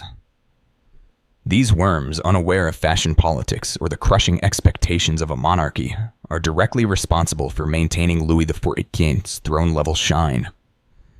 It's hard to take in at first. You're used to seeing finished garments, not the pudgy larvae that spin them. You reach out to touch one, but the handler gently stops you. No fingers. The oils could affect the quality. You bow your head, feeling like you almost committed a crime against fabric. As you move from tray to tray, you learn that the worms are raised seasonally, bred for specific types of thread. Summer worms yield thinner silk, ideal for ventilation. Winter worms are bulkier, producing denser material for warmth. There's even a separate lineage that spins a naturally golden thread used only on days when the king receives divine recognition. Whatever that means. And yet not every worm makes the cut. You're shown a chart titled Silk Purity Rejection Metrics, which includes terms like flickerless sheen, moisture retention index, thread temperament score. Thread temperament. Historians still argue whether that term was invented by the royal weavers, or simply appeared one day like a wrinkle in the system. Some claim certain batches of silk simply misbehaved twisting, when they should have laid flat, resisting dye like defiant children. As you follow the handler to the back of the room, you come upon a small altar-like table covered in dried cocoons. These are the chosen ones, he says, eyes gleaming. Each one contains a story. One is labeled Spring Debut Sock, 1668. Another, Coronation Silk Batch Trial Run. You're told that each cocoon is unraveled by hand using a process so delicate that the mere breath of a nearby noble can ruin it. A single stocking may require over 1,000 cocoons. You suddenly feel guilty for every time you've lost a sock in your laundry. A second handler explains the worm-to-ankle journey, as it takes weeks. After harvesting, the silk is boiled, spun, dyed, and woven in a process that spans half the country. Only once it passes the rigorous gleam inspection is it sent to Versailles for stitching. One time, a batch arrived early before it had been blessed by the official color consultant. It caused a minor uproar. The socks were too eager, according to the court. They were rejected and repurposed for interior trim on carriage seats. Even the worms feel the pressure. Or so the handlers say. They spin differently when Mozart plays One Tells You. Smoother threads, more self-assured. You can't tell if he's joking, but then you see a small harpsichord in the corner, and suddenly, you're not sure anymore. There's an entire worm lineage chart mounted on the back wall. Names like Celestine Line, Grand Weavers, and Forte Tension Breed. Retired after fraying incident are written in calligraphy. The worms have family trees. Royal ones. You look around and realize that you're in the silken, beating heart of a monarchy obsessed with surface. And these creatures, blind, silent, slow, are its secret architects. You step outside into the sunlight and notice a subtle shimmer on the horizon. A delivery cart. Inside rolls of freshly spun silk. The king's neck socks are already en route, and you're starting to grasp that this obsession, this deep, fevered adoration of hosiery, has roots that stretch through ecosystems, economies, and species. It's not just fashion. It's biology in service of legacy. So the next time someone rolls their eyes at royal vanity, you'll remember this room. The worms, the handlers, the harpsichord, and you'll whisper, "You don't know the half of it." You're back in the palace proper now, trailing once again behind the delicate swish of embroidered robes and the measured tap of heeled shoes.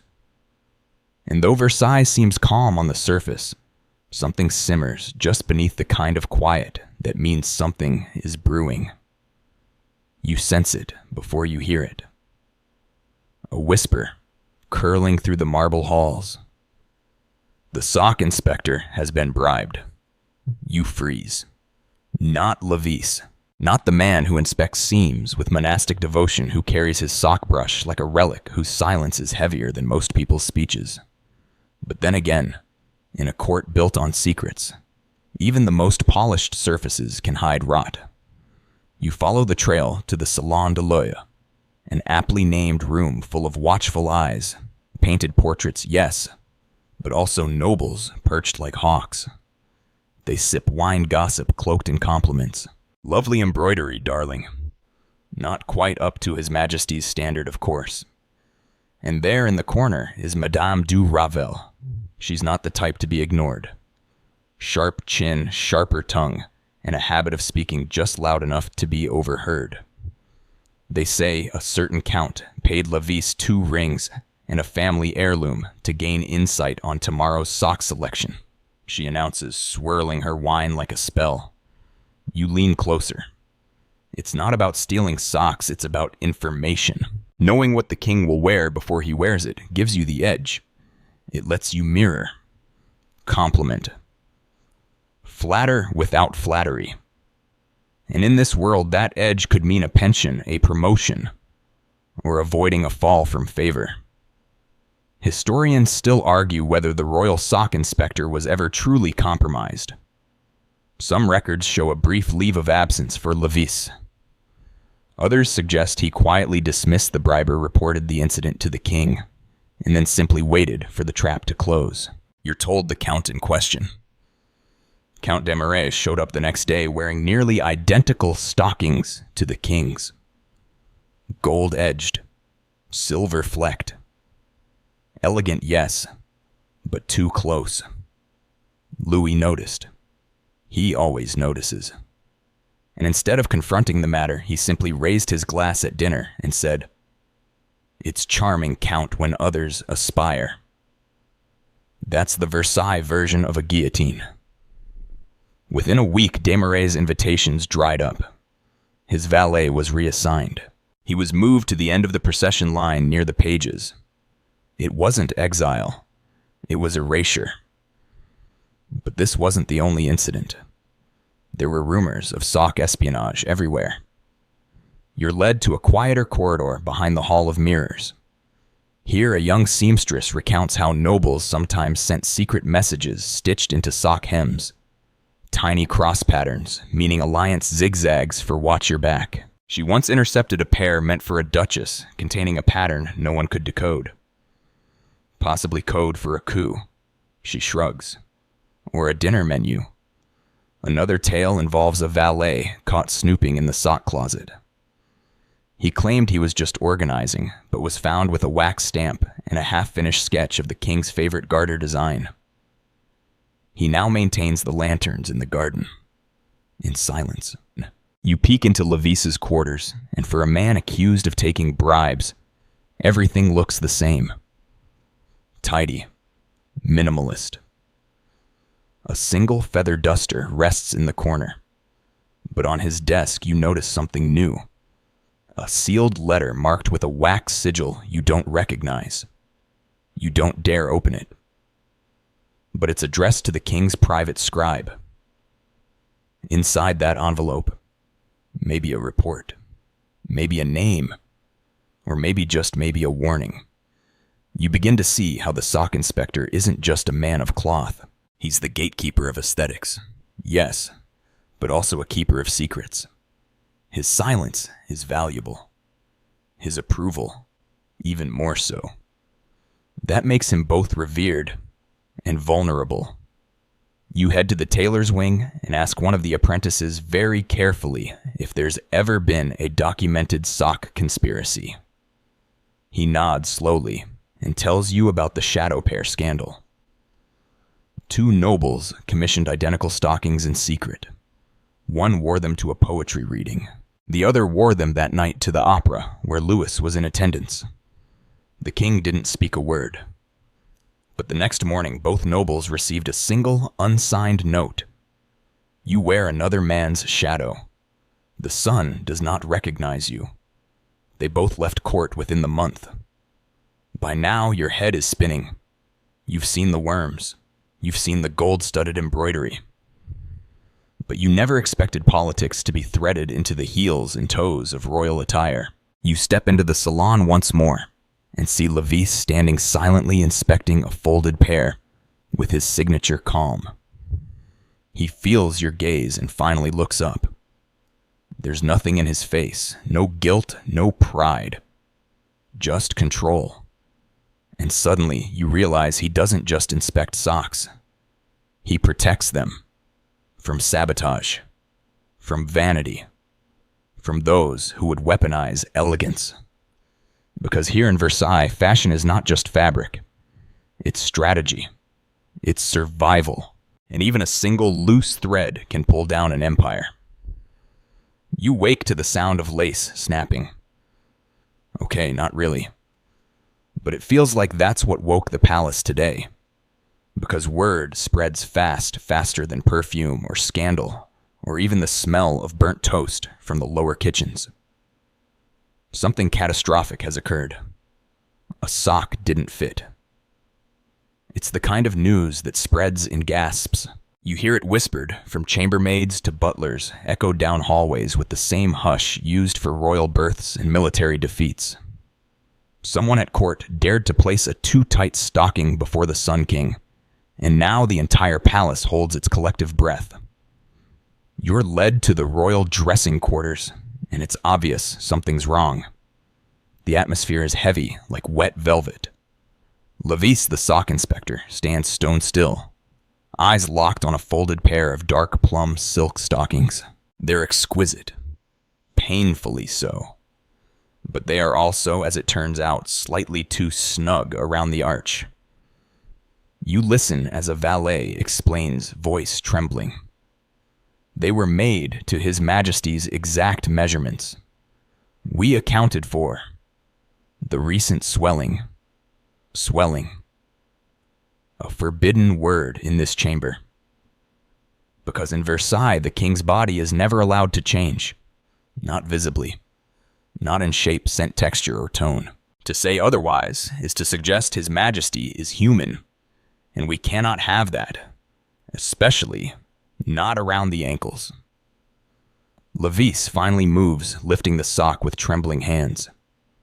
You expect him to be angry, but no, he's devastated. He holds it like a failed poem. The stretch, he whispers. It resisted. It refused. You think about the silk worms, the dye masters, the lace pattern that likely took 6 artisans 2 weeks to perfect. All that effort defeated by a single centimeter. Historians still argue whether the sock was truly flawed, or if Louis simply woke with a slight ache in his heel. Some suggest the weather was to blame, an unusually damp morning, causing the fabric to contract. Others say Louis set the whole thing up as a test. A warning. Whatever the case, the effect is immediate. The valet who presented the pair is dismissed without a word. His exit is silent. Heavy. You later hear he was reassigned to candle flame symmetry maintenance in the chapel, a prestigious exile. But the sock, it becomes legend. It's placed in a velvet-lined case for examination, like a crime scene relic. A tailor pokes it gently with a measuring stick. The calf tension was correct, he says. But here, the instep resisted flow. A courtier nearby mutters, "It choked the ankle." You feel like you're witnessing an autopsy. Then something even more unsettling happens. Louis, calm, elegant, and infamously poised, says nothing. He simply lifts his hand and gestures for a different pair. The replacement stockings are cream with blue threading. Looser, less daring. They go on without resistance. The room exhales, but the damage is done. You overhear a chambermaid whisper, "He didn't glow today. Did you notice?" And you did.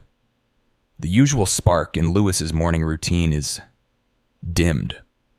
Not extinguished, but dulled by cloth that dared to disobey. From that moment forward, sock-fitting rehearsals become mandatory. Every pair is tested the night before by a leg model, a young man with similar calf structure chosen specifically for his quiet dignity and nearly identical feet. You meet him. His name is Augustin. He's kind. His ankles have never known rebellion.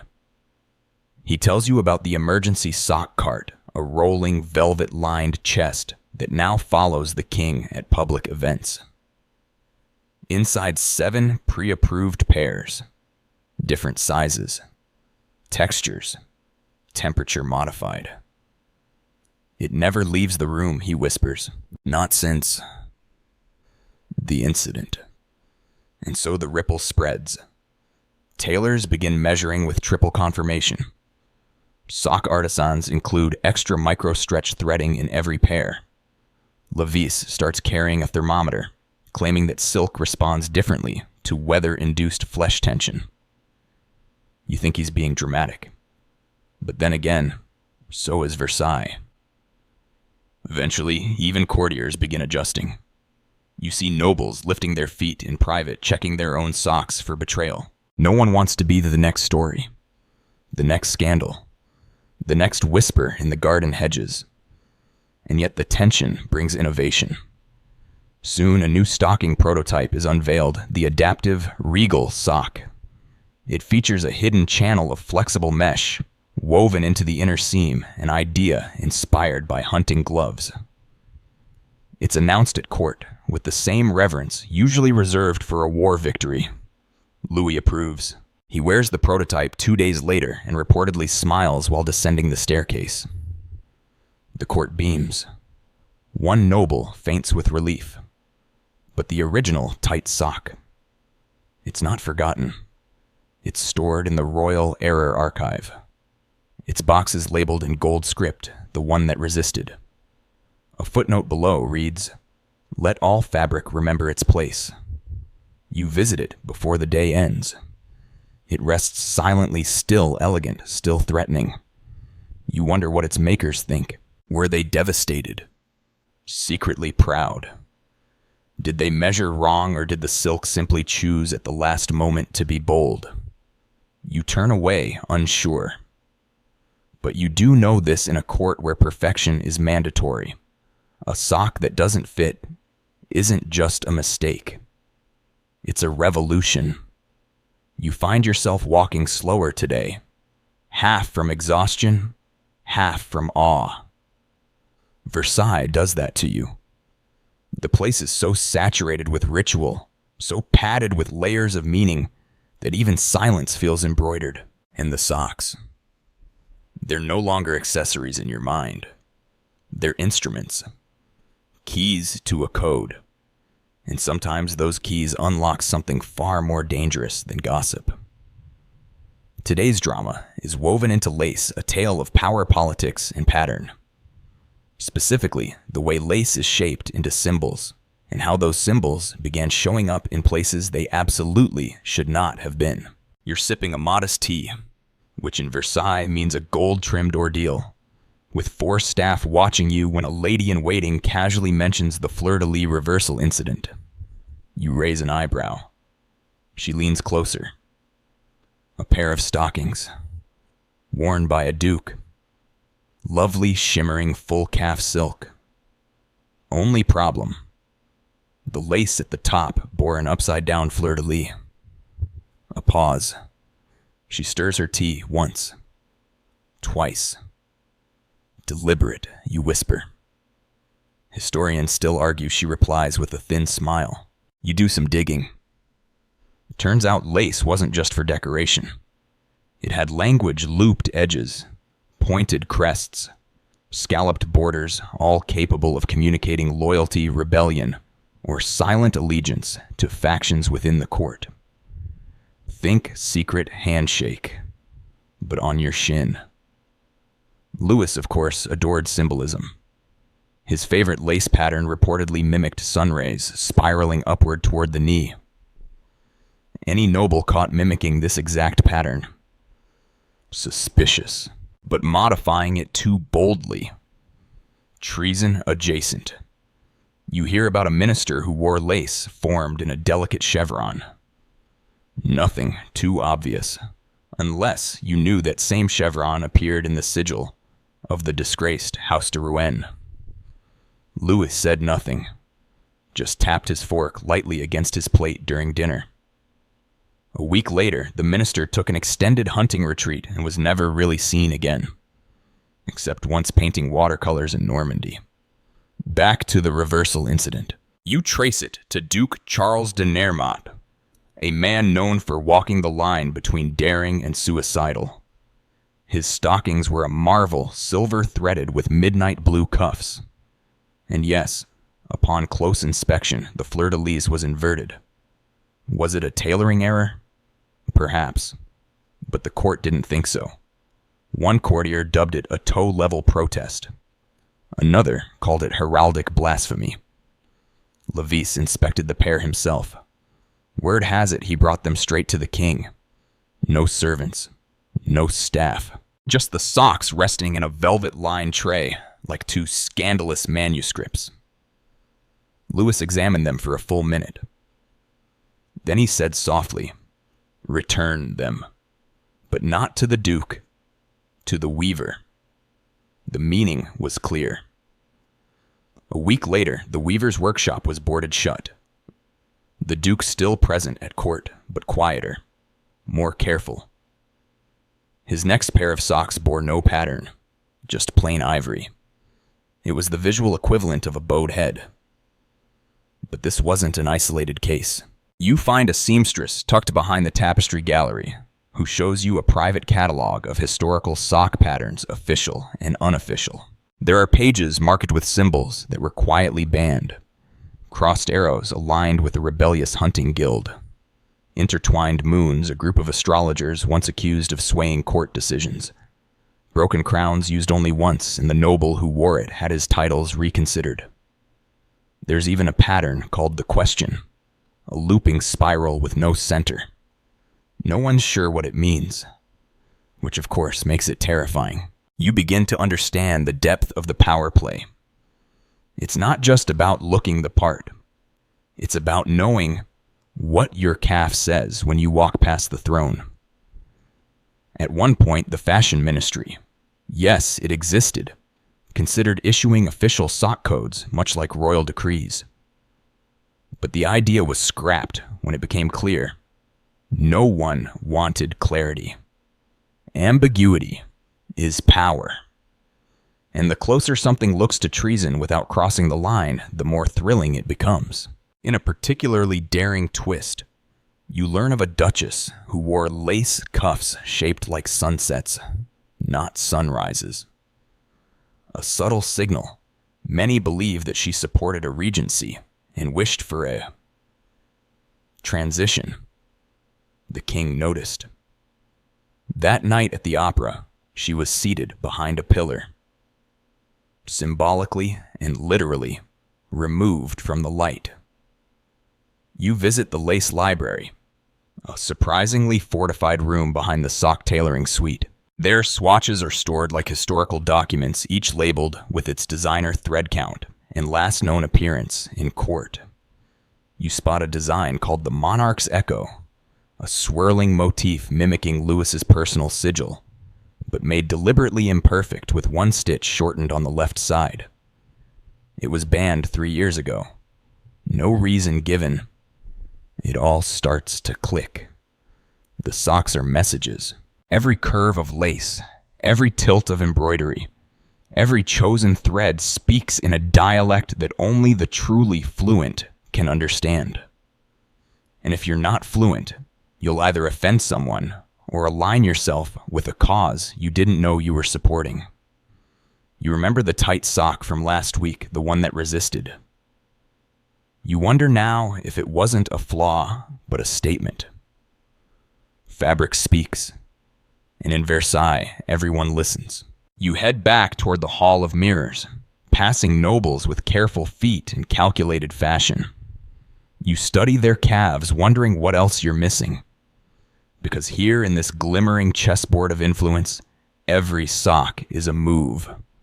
And only the king decides which patterns are pieces, and which ones are pawns. The palace is buzzing again. You can feel it in the floors through the vibrations of hurried footsteps and the rustle of freshly pressed satin. Something important is happening.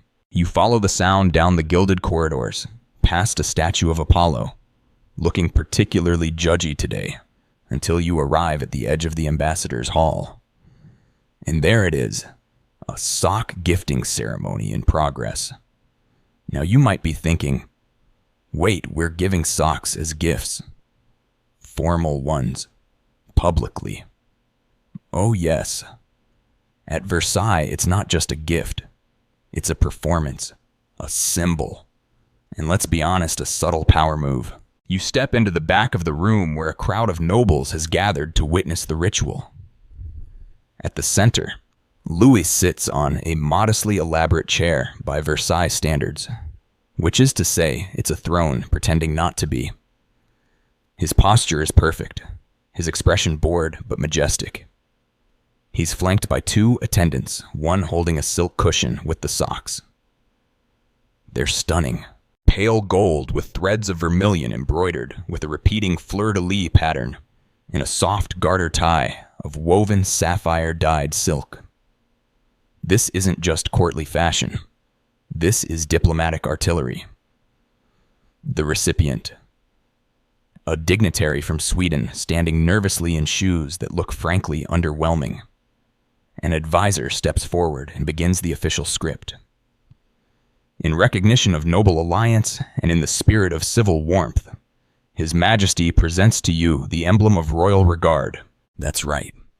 They don't even say the word sock. Too common. These are emblems. The dignitary bows low. Louis gestures. The cushion is offered. Everyone in the room leans forward the tiniest bit, because this isn't just about diplomacy. It's about how the socks are received. Too enthusiastic, desperate. Too cold, insulting.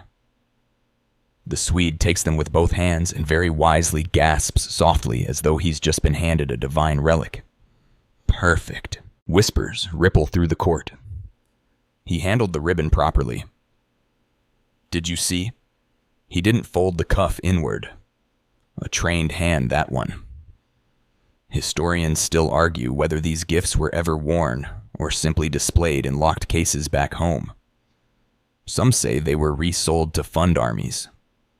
Others claim they were never taken out of their original wrapping, as touching them might imply equality. You spot Levis observing from a distance. His arms are folded, his eyes unreadable. You wonder if he inspected the socks beforehand. Almost certainly. If there's one thing Louis wouldn't risk, it's giving a dignitary a misaligned seam. This isn't the first such ceremony. You learn from a court archivist that there's a whole sock registry for international gifting categorized by occasion pattern and recipient. Baroque citrus, summer treaty use, midnight laurel, apology offering, ash rose, strategic delay, gift, imperial pearl stripe, used once immediately retired. And yes, there was even a sock of retaliation, an all-black, unembellished pair, presented to an ambassador from a country suspected of harboring anti-French sentiment. The message: we remembered and we measured. You watch as today's dignitary is ushered out, socks tucked beneath one arm like holy parchment. The room exhales in relief. No faux pas. No embarrassment. Just one more thread added to the tapestry of Versailles social diplomacy. But the ritual doesn't end there. Later in the day, you're summoned. Okay, casually wave toward the Salon des Miroirs Étrangers, where nobles gather to dissect the ceremony like scholars over ancient ruins. A young marquis is already sketching the socks from memory, trying to decode their pattern. The red lines form a branching vine, he says. That's a nod to growth, possibly economic, or seasonal fertility. Someone else counters, no, no. The vermilion is for fire. It's a challenge wrapped in flattery. You ask, isn't it just pretty? The whole room turns toward you. No, says a duchess. It's never just pretty. A servant passes by with a silver tray of miniature swatches. Yes, actual samples from past diplomatic sock gifts preserved for analysis. They're labeled like wine vintages. One is pinned to a card that reads, used to stabilize tensions with Denmark, following the chocolate duty dispute of 1670. Another courtier recalls an infamous event where a sock gift was refused. The ambassador from Prussia simply nodded and left them on the table. The palace didn't officially respond, but the next time Prussia requested a trade adjustment, it was denied. Quietly, firmly, in silk-lined silence. You ask if women ever received ceremonial socks. A noblewoman smirks. No, we receive gloves. Because we shake hands, not feet. You raise an eyebrow. And are they as complicated? She nods. Worse. Gloves have fingers. That's 5 more places to offend someone. Later, you wander into the embroidery wing where the gift sock team is already at work on the next masterpiece. The walls are covered in patterns and geopolitical maps. An artisan shows you a draft for a future design involving waves to represent flexible alliance. Another scroll bears an eagle with softly curled wings, strength, but softened by diplomacy. And it hits you. This isn't about socks. It never really was. This is propaganda in thread. A way to send a message without uttering a word. A gentle claim of dominance. Or an olive branch wrapped in velvet.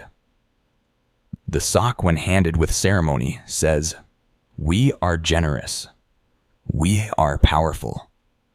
And you are lucky to walk away with even this much. You head back through the gilded halls as the light begins to dim, and you can't help but smile.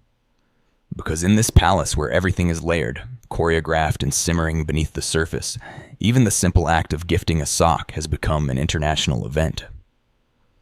Versailles is quieter now. The diplomats have departed. The embroidery teams retreat to their candlelit chambers. Even the gossip has gone a little hoarse. You walk through the Queen's wing where the air smells of rose oil, powdered iris, and the subtle tension of someone holding back a sigh. Because today, finally we ask the forbidden question. What did the Queen think of all this? You slip into her private salon, a room softly gilded with none of the garish triumphalism found elsewhere in the palace. Here, everything is velvet, ivory, pale gold, less war, more wit. And seated by the window, her slippers off toes curling into a fur rug, is Marie-Thérèse, wife of the Sun King, and longtime witness to the sock affair. No, not an actual scandal. Just the affair the king had with his socks. A lady-in-waiting smiles at you, offers a nod, and hands you a small, linen-bound book. It's a private court diary. Well, more like a collection of overheard remarks, one-liners, and politely contained sarcasm, all traced back to the queen herself. You read, "He speaks more to his garter clasps than to our son. He once compared my hands to the shape of his favorite embroidery pattern. I said, 'Ah, so you prefer lace over lineage.' I asked him if he remembered our wedding anniversary. He asked if I remembered the date he debuted the sapphire hem socks. You stifle a laugh. It's not bitterness. It's the royal version of a weary eye roll. Historians still debate how much Marie-Thérèse tolerated versus quietly ridiculed her husband's hosiery habits. Some say she supported it, recognizing that distraction by fabric meant fewer political entanglements elsewhere. Others believe she resented it, seeing the court's obsession with ankle aesthetics as yet another arena where she held no power. You speak to one of her former dressers, now retired to the lower salon. She chuckles as she folds napkins. Her Majesty used to request stockings with intentionally dull lace. Said it helped her walk faster. You imagine the queen brushing past a hallway of flustered courtiers while her plainly adorned calves whispered, "Get out of my way." One of her favorite games, you learn, was to sit with her circle of ladies and rate the king's socks from a distance. She had a whole scale. 1 point predictable. 3 points thematically correct. 5 points politically sharp. 8 points distractingly divine. 10 points so radiant they might cause a church bell to ring. Apparently, he only hit a 10 twice. In the Queen's garden, where clipped hedges frame gentle fountains and quiet paths, you find a small stone bench with a cushion embroidered not with flowers or birds, but tiny socks. Dozens of them. Each unique. One even has a stitched-in garter with the initials LS, an inside joke you're told short for La Séduction. Marie-Thérèse was no fool. She knew her husband's mornings were spent in the company of silken rituals and curated legs. But instead of resisting, she chose a different path, mischief. You find notes passed between her and her ladies. Lady Bornase wore the same pair twice this week. I believe her mirrors are broken. The Countess wore gold-threaded calves to mass. If we are worshipping legs now, I shall bring a chalice. If one more woman faints at the sight of the king's ankles, I will begin charging for the view. But it wasn't all games. There were moments, real ones, when the sock obsession became too loud and the queen too invisible. A steward recounts a day when Marie-Thérèse stood in the royal chamber during a fitting. Louis tried on a new pair, deep black with tiny red flames along the ankle, and turned to ask how they looked. He meant the socks. She thought maybe for a moment he meant her. She smiled. "I hope I still match your mood." He replied, "These are for Thursday." And just like that, she vanished behind the embroidery. Even so, she remained poised, never cracking, never begging for the same attention his heels received. Instead, she ruled in her own quiet way. One lady-in-waiting tells you about the sock supper, a private dinner hosted by the queen, attended only by women, where each guest wore exaggerated stockings over their gowns. One even added a miniature garter bell that jingled when she laughed. They toasted to the real king's our legs and passed around tiny foot-shaped shortbread. The queen's response to the sock madness wasn't rebellion. It was elegant subversion, a raised eyebrow, a shadow of a smile, a deliberately unmatched pair of shoes worn to breakfast. You find a final entry in the linen-bound book written in a slightly faded ink. Let him have his ankles. I prefer the freedom of walking unnoticed. You close the book and look up toward the window where the queen once sat. The rug is still there. The light pours in at the same angle. And you imagine her smiling softly at the palace that revolved around embroidered calves, knowing she never needed to, because she'd already walked beyond it. There's a kind of reverent silence that hangs over the tailoring wing today, a quiet that feels more like listening than stillness. You follow it into a sun-dappled room filled with worn stools, bits of ribbon scattered like fallen leaves, and the steady pulse of fingers threading needles. This isn't Versailles the spectacle. This is Versailles the engine. And today you meet the people who made the Sun King's sock obsession possible, the artisans. No titles, no lace cuffs, just calloused hands and the smell of beeswax and starch. A young woman named Elise offers you a smile and a strip of muslin. Try threading this, she says, handing you a needle. You fail instantly. She laughs gently, not unkindly, and threads it in one clean motion without looking. She's part of a guild. Within a guild known unofficially as the Invisible Court, the community of tailors, weavers, lace makers, dyers, and garter knotters, who work day and night to keep the court's feet dressed in glory. And if the nobles are playing chess, these people, they're carving the board. You sit beside an older man, his glasses slipping halfway down his nose as he embroiders tiny ivy vines into the edge of a stocking. His name is Henri. He's been doing this for 42 years. I once stitched a dove so small, he says you needed a candle and a magnifier to see it. He grins. It sat just above the king's left heel for the entire treaty of Aix-la-Chapelle. You stare. What did it mean? Peace, he shrugs. Or flirtation. Sometimes it's the same thing. A woman nearby works on a stretch stitch that adapts to movement. Her needle moves like a violin bow. We don't sew socks, she says, we sew outcomes. And it's true. Because behind every political gesture, every perfectly angled foot at court, there's a dozen unseen hands' hours of precision and an unspoken language of thread and hope. You see it everywhere now. In the dye workshop where men stir cauldrons of liquid pigment testing temperature and pH, one apprentice leans over and whispers, "We once boiled 3 days for the right hue of diplomatic lilac.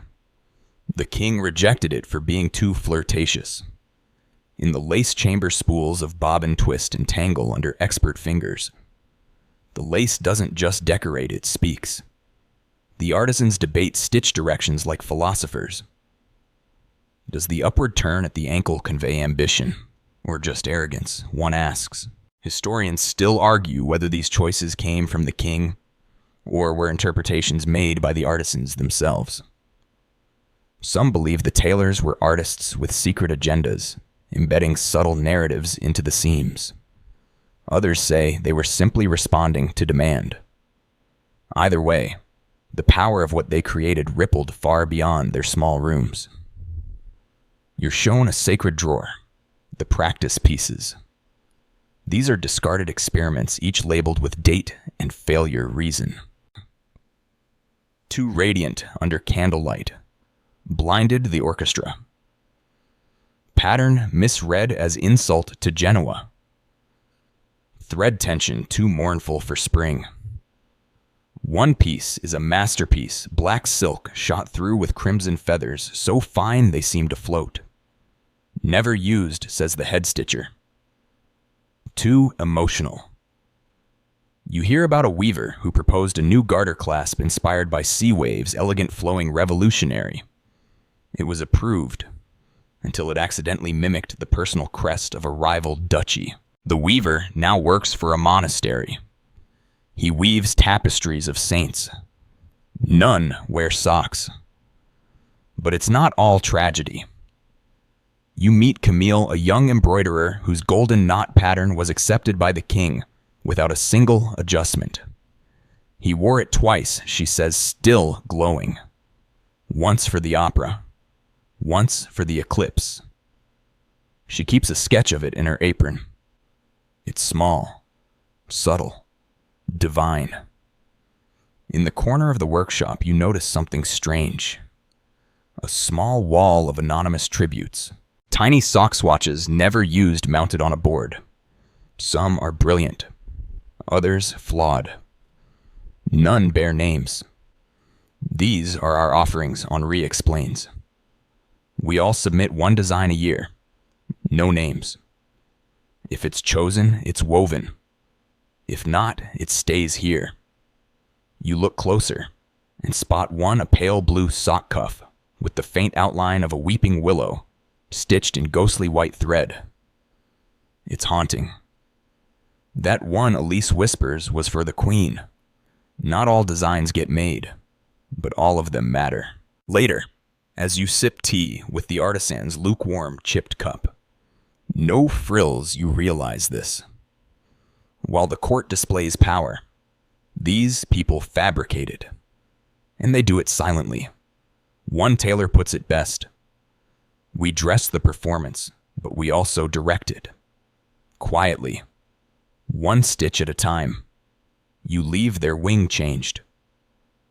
From now on, when you see a ripple in a stocking, a glint of lace, a perfectly placed loop, you'll think of these hands, these rooms, these hearts folded into thread. And you'll know even kings walk on invisible stitches. The corridors are quiet again, but not in that reverent golden Versailles way. No, this quiet is different. Nervous. Off-beat. You feel it in your shoulders before you even round the corner. And then you see the commotion centered around the royal linen chamber. There's a sock missing.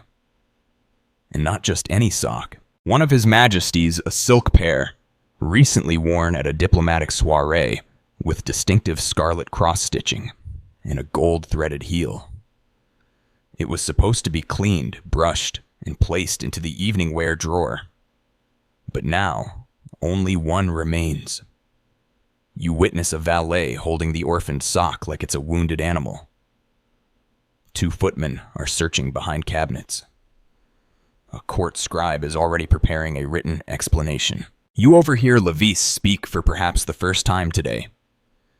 It was there this morning. You brace yourself, because Versailles does not lose socks. Peasants lose socks. Tailors misplace swatches. But the king's hosiery, that's sacred inventory. And now chaos. You're swept into the investigation. The theory trail begins predictably laundry error. A misfolded garment. A pageboy confused by fabric codes. But that's dismissed quickly. This sock wasn't in the normal wash rotation. It was pre-inspected, perfumed, and tagged for archiving. So now, the whispers begin. Could it have been stolen? It's absurd. Or is it? You hear the term sock theft murmured like an ancient curse. It's rare, but not unheard of. Long ago, a court poet allegedly pocketed a stocking to press inside a book of odes. For inspiration, he claimed. When it was discovered, he was exiled. Not for theft, but for proximity he hadn't earned. And now everyone's eyeing each other a little too long. You follow the investigation like a bloodhound through the linen room into the storage vault down to the tailoring suites. No luck. You overhear someone mutter about a disgraced noble who once threatened to abscond with the king's left foot. At the time, everyone laughed. Now suspicion has flavor. And then you find it. Not the sock, but something worse, a valet's personal drawer, slightly ajar with a ribbon inside. The same scarlet ribbon from the missing sock. A gasp. A footman steps back. Levis enters silent and deadly like a storm made of etiquette. The drawer belongs to a young man named Jules. Quiet. Meticulous. Too meticulous. I was admiring it, he confesses, hands trembling. I meant to return it. I didn't take the sock, I swear. But the damage is done. Historians still argue about Jules. Some say he was innocent. Others claim he was part of a secret circle of sock fetishists within the lower court. One theory even suggests he planned to clone the sock, recreate it stitch for stitch, and pass it off as his own creation. Either way, he is removed. Not publicly, not even officially, but subtly. He's reassigned to the firewood chambers where feet are bare and garments smell of ash. The implication is clear, but the sock's still gone. And so the court reacts. Security is tightened. The sock vault. Yes, there's a vault, is now locked with dual keys. One held by Levis, one by the keeper of the chamber linens. A third copy rumored to exist is whispered about behind fans and goblets. You're shown the sock surveillance map, a new addition to the linen room wall. It's a floor plan annotated with potential escape routes, blind spots, and previously unmonitored closets. Someone's marked a red zone near the piano gallery, where soft lighting makes fabric easier to pocket. And just when you think it can't escalate further, it does. The king issues an informal decree. Let no sock be unattended. Now each pair is assigned a valet, a real human tasked with shadowing it from ankle to laundry to archive. These men are trained in fabric protocol and carry small bells which they must ring if a sock is left unobserved for more than 15 seconds. You meet one of them seated stiffly beside a laundry basket.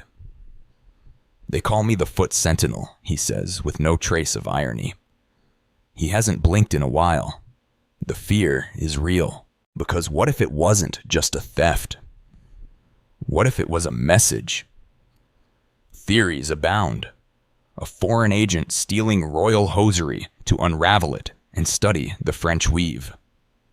A former courtier humiliated seeking revenge through symbolism. A rival tailor, angry his designs were passed over. One wild story suggests the sock will reappear worn by someone else. A silent threat, a mimic, a duel played out not with swords, but with thread. The king says little about the affair, but during his morning dressing ceremony when presented with his socks, he now pauses, looks, weighs them, as if daring them to vanish. And you standing by the fireplace watching this absurd ballet unfold, realize something strange. You're not laughing anymore. Because this isn't about a sock. It's about control, ownership, ritual, trust.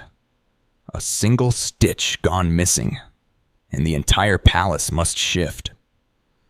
And in Versailles, where every thread carries meaning, a sock isn't just a sock, it's a promise. Versailles wakes today with a strange hush, the kind that settles in the air when everyone's trying not to acknowledge something awkward, something ghostly. And that's something. The missing sock. It's still gone. Despite the increased surveillance, the whispered interrogations, and the mounting anxiety in the linen rooms, no one has found it. And that's when things start to get strange. You overhear a chambermaid say it first in a low voice near the staircase to the Hall of Battles. Sometimes I think the sock didn't vanish. I think it moved on. You chuckle. Then someone else says it. Then another. And suddenly, without anyone officially saying so, the missing sock has taken on a new form. It's no longer just an object. It's legend. A myth.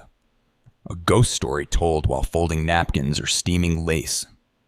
They call it the wandering sock. You learn the tale has evolved quickly.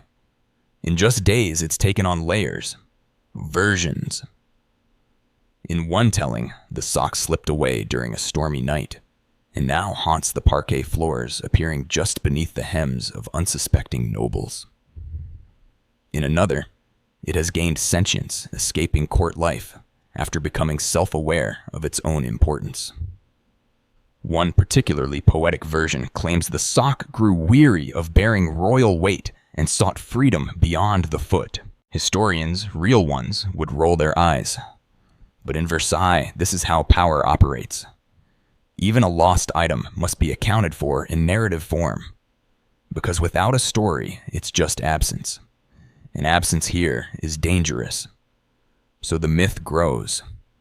A footman swears he saw it last night curled on the seat of a velvet chair in the chapel. When he approached, it was gone. A cook insists she found a heel imprint in flour dust perfectly shaped, clearly recent. The lace makers begin stitching small sock-shaped charms onto their personal garments for protection, they say. And then come the rumors of consequences. A valet reports that ever since the sock vanished, one of the king's regular pairs refuses to lay flat. Another says a garter ribbon keeps twisting the wrong way as though pulled by something unseen. The king doesn't speak of it directly, but you notice that he glances longer at his ankles now as if anticipating something. A tremor, a sign, a whisper through the thread. Levis, the sock inspector, is said to be conducting midnight rounds, not inspection. Vigil. One night you catch him seated on the edge of the marble staircase, eyes glassy, holding a brush in one hand and a single silk thread in the other. He mutters, "It shouldn't have fit so well," and yet still left. You don't ask what he means, but the court does what Versailles always does. It transforms confusion into ceremony. A week after the sock's disappearance, a strange new ritual is quietly added to the dressing routine. Each morning before the king's stockings are presented, a footman must hold up the cushion, pause, and say aloud, "May the chosen remain with us." No one dares question it. You witness the first iteration. The king says nothing, but his nostrils flare slightly, and the air thickens with the tension of collective pretending. One courtier jokes softly that the missing sock has ascended, now residing in the divine armoire, a celestial wardrobe where only those of pure thread go. Another swears she saw the sock during a dream, hovering just above the king's feet, guiding him silently toward diplomatic serenity. You wonder if this is what happens when a court obsesses so deeply over aesthetics. When appearances aren't just priority, they're doctrine. A single hole, a single stitch undone, and reality begins to unravel. And so the court begins tracking sock sightings. In the garden, a flutter of silk behind a hedge. In the mirror, a reflection with one stocking missing. In a painting, a portrait where the sock once clearly depicted now seems to fade each time someone looks at it. Some call it madness, others fashion haunting. But then comes a letter. It arrives without fanfare. A simple envelope, no seal. Inside a single line, written in looping ink. It fit too perfectly to stay. That's it. No name. No signature. But the message is handed directly to Levis. He reads it 3 times, then burns it. No one mentions it again. But that night, a candle is placed on the sock cushion. Not lit, just present. From that day forward, sock replacements slow down. The king rewears certain pairs more often. Nobles comment less on seam structure and more on texture. There's a subtle shift in attitude. It's not disrespect, it's reverence. For the sock that vanished, the one that proved even perfection can choose to disappear. And you think you understand now. The power wasn't in the embroidery, or the color, or the fit. It was in the fact that something so controlled could still slip away. that even in a palace of rules, a sock had the last word. Morning light filters through the high windows, soft and golden, like someone tried to dye the air with melted butter. The mood in Versailles feels lighter today, and for once, no one is whispering about missing garments or garter conspiracies. You trail the edge of the hall of marble maps, passing nobles whose calves flash tastefully approved hues, and you realize something peculiar. The Sun King's sock legacy is no longer confined to his feet. You're witnessing it now in the way the courtiers pause longer at mirrors to adjust the fall of their hems, in the slight stiffening of spines as ankles cross at just the right angle, and most clearly in the behavior of his son. Yes, the Dauphin. You spot him standing near the chapel entrance. He's surrounded by a modest entourage wearing a pair of pale blue stockings embroidered with a tiny, barely there silver vine. There's a kind of quiet in the way people glance at them, a nod to the lineage of detail. The Dauphin notices but says nothing. He just shifts slightly, letting the light catch his ankles. That's when it clicks. You're watching the next chapter. You follow him as he walks careful but not nervous through a corridor, lined with portraits of past kings, each more draped in opulence than the last. But the Dauphin isn't interested in their crowns. His eyes pause ever so briefly on the calves in the paintings. Subtle. Intentional. Historians still argue how much the future king truly admired his father's sock discipline. Some accounts say he found it burdensome too, ceremonial. Others say he was in awe scribbling notes on hem proportions, while pretending to read diplomatic letters. But one fact is undeniable. He started building his own style. You overhear a valet explaining, he prefers tighter threading around the ankle, no lace, more modern. It speaks of control. The tone is almost admiring. You nod along. This is sock succession. And it's not just him. Other young nobles begin experimenting. Not boldly, but enough to spark whispers. One wears a curved garter pin, shaped like a crescent moon. Another matches his stocking hue to the season's produce melon silk in summer, fig dusk in autumn. One girl, yes girl, disguises her stocking beneath riding boots, but the inner lining, woven with cobalt swirls, a secret rebellion, or a tribute Versailles begins shifting just slightly. You wander into the tailoring wing and find the apprentices at work on what they're calling the next collection. They speak like designers now, not just functionaries. This one's meant to echo candlelight, says one lifting a nearly transparent stocking with gold flecks that shimmer when the fabric bends. Another says, we're experimenting with negative space. Let the skin do some of the work. You think the king would have hated this and loved it, because while Louis XIV style demanded control, the new generation seems to chase meaning. They aren't just dressing the leg. They're dressing the mood, the memory, the moment. You visit the sock archive again. Yes, it's always open to you now, and find a new drawer labeled Contemporary Experiments. Inside pairs from younger nobles, each with a tag describing the emotional intent. Rain Thought Blue, worn during a memorial. Quiet Joy Green, debuted during a reconciliation. Almost Red, for a day when one considers power but doesn't seize it. These aren't just socks, they're philosophy and fabric. One particularly daring design catches your eye, a pair of monochrome beige stockings with a single black thread running down the side. Minimal, stark, bold. The note reads, meant to challenge the noise of tradition. You raise an eyebrow, then read the name Augustin. The leg model. Of course it's him. Back in the salon, a young noble gives an impromptu speech, not about politics, but about form.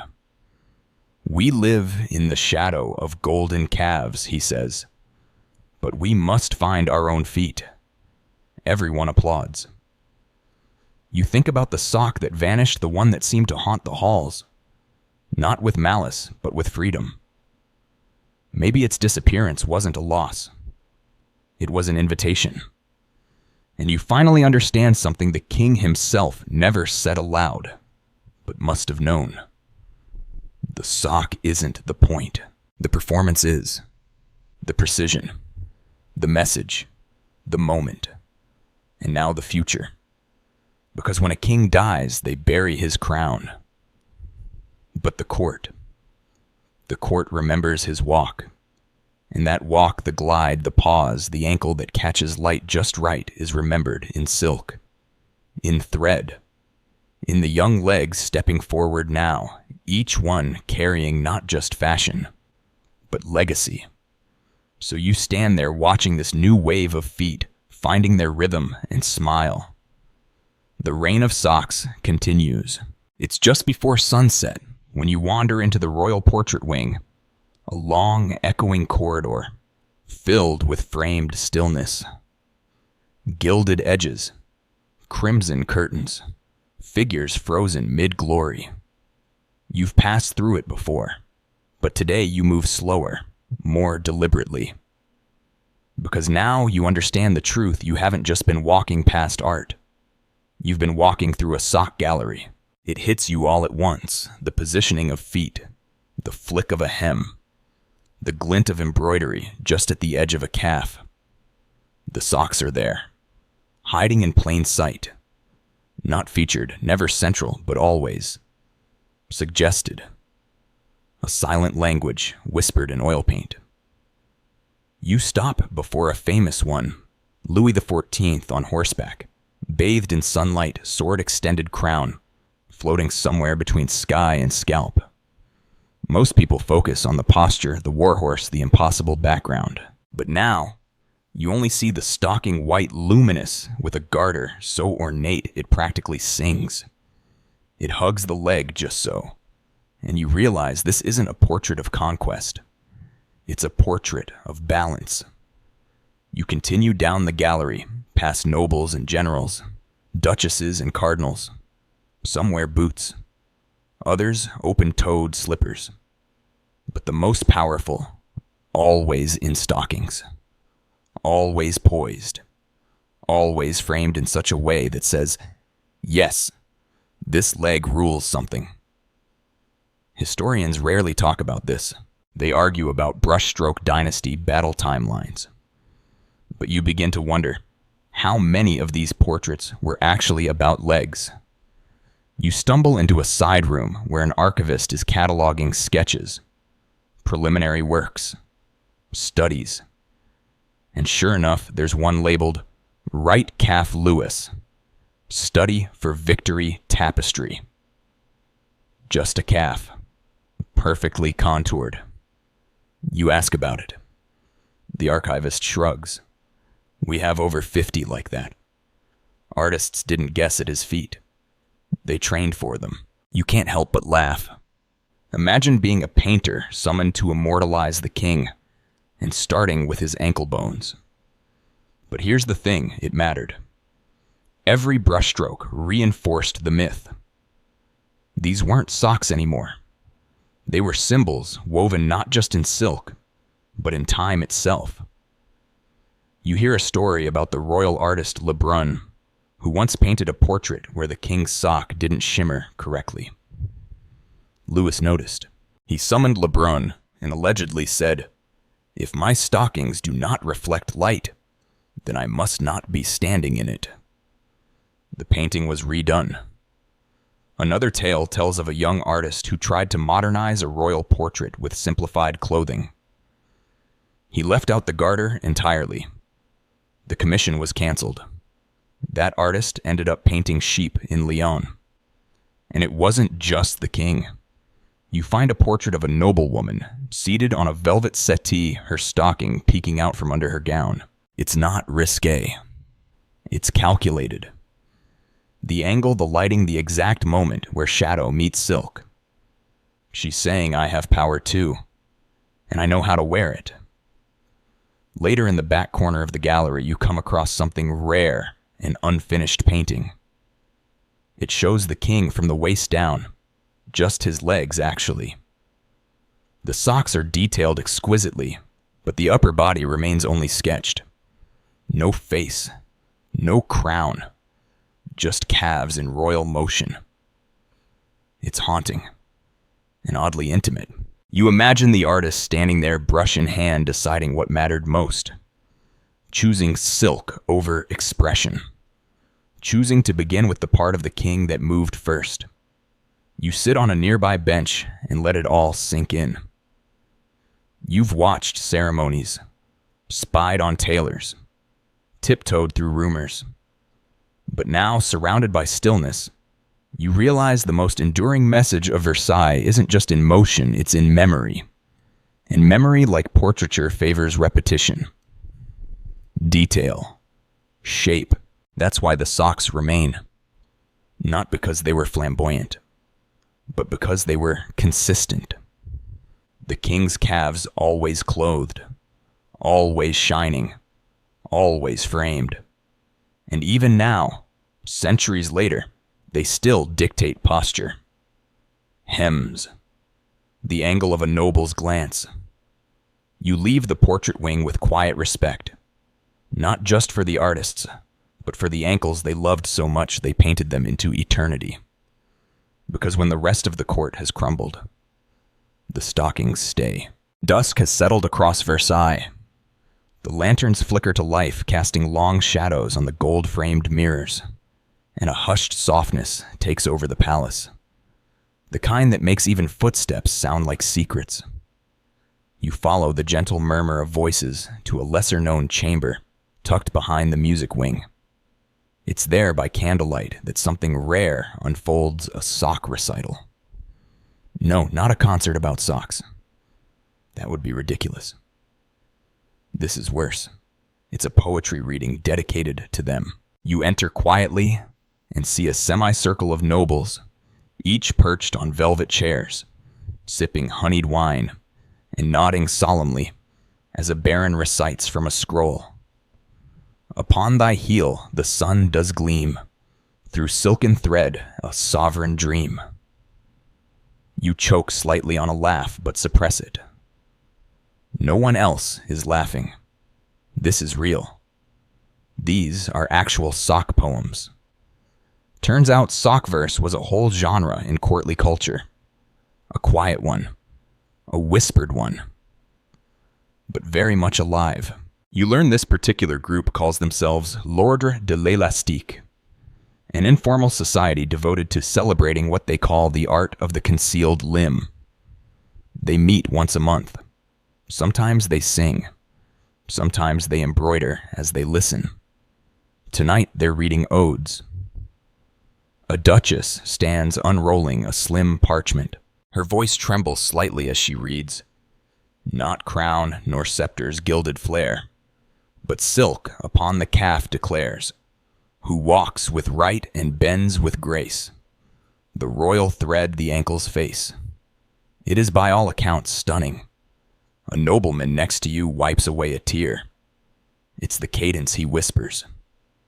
She captured the cadence of court.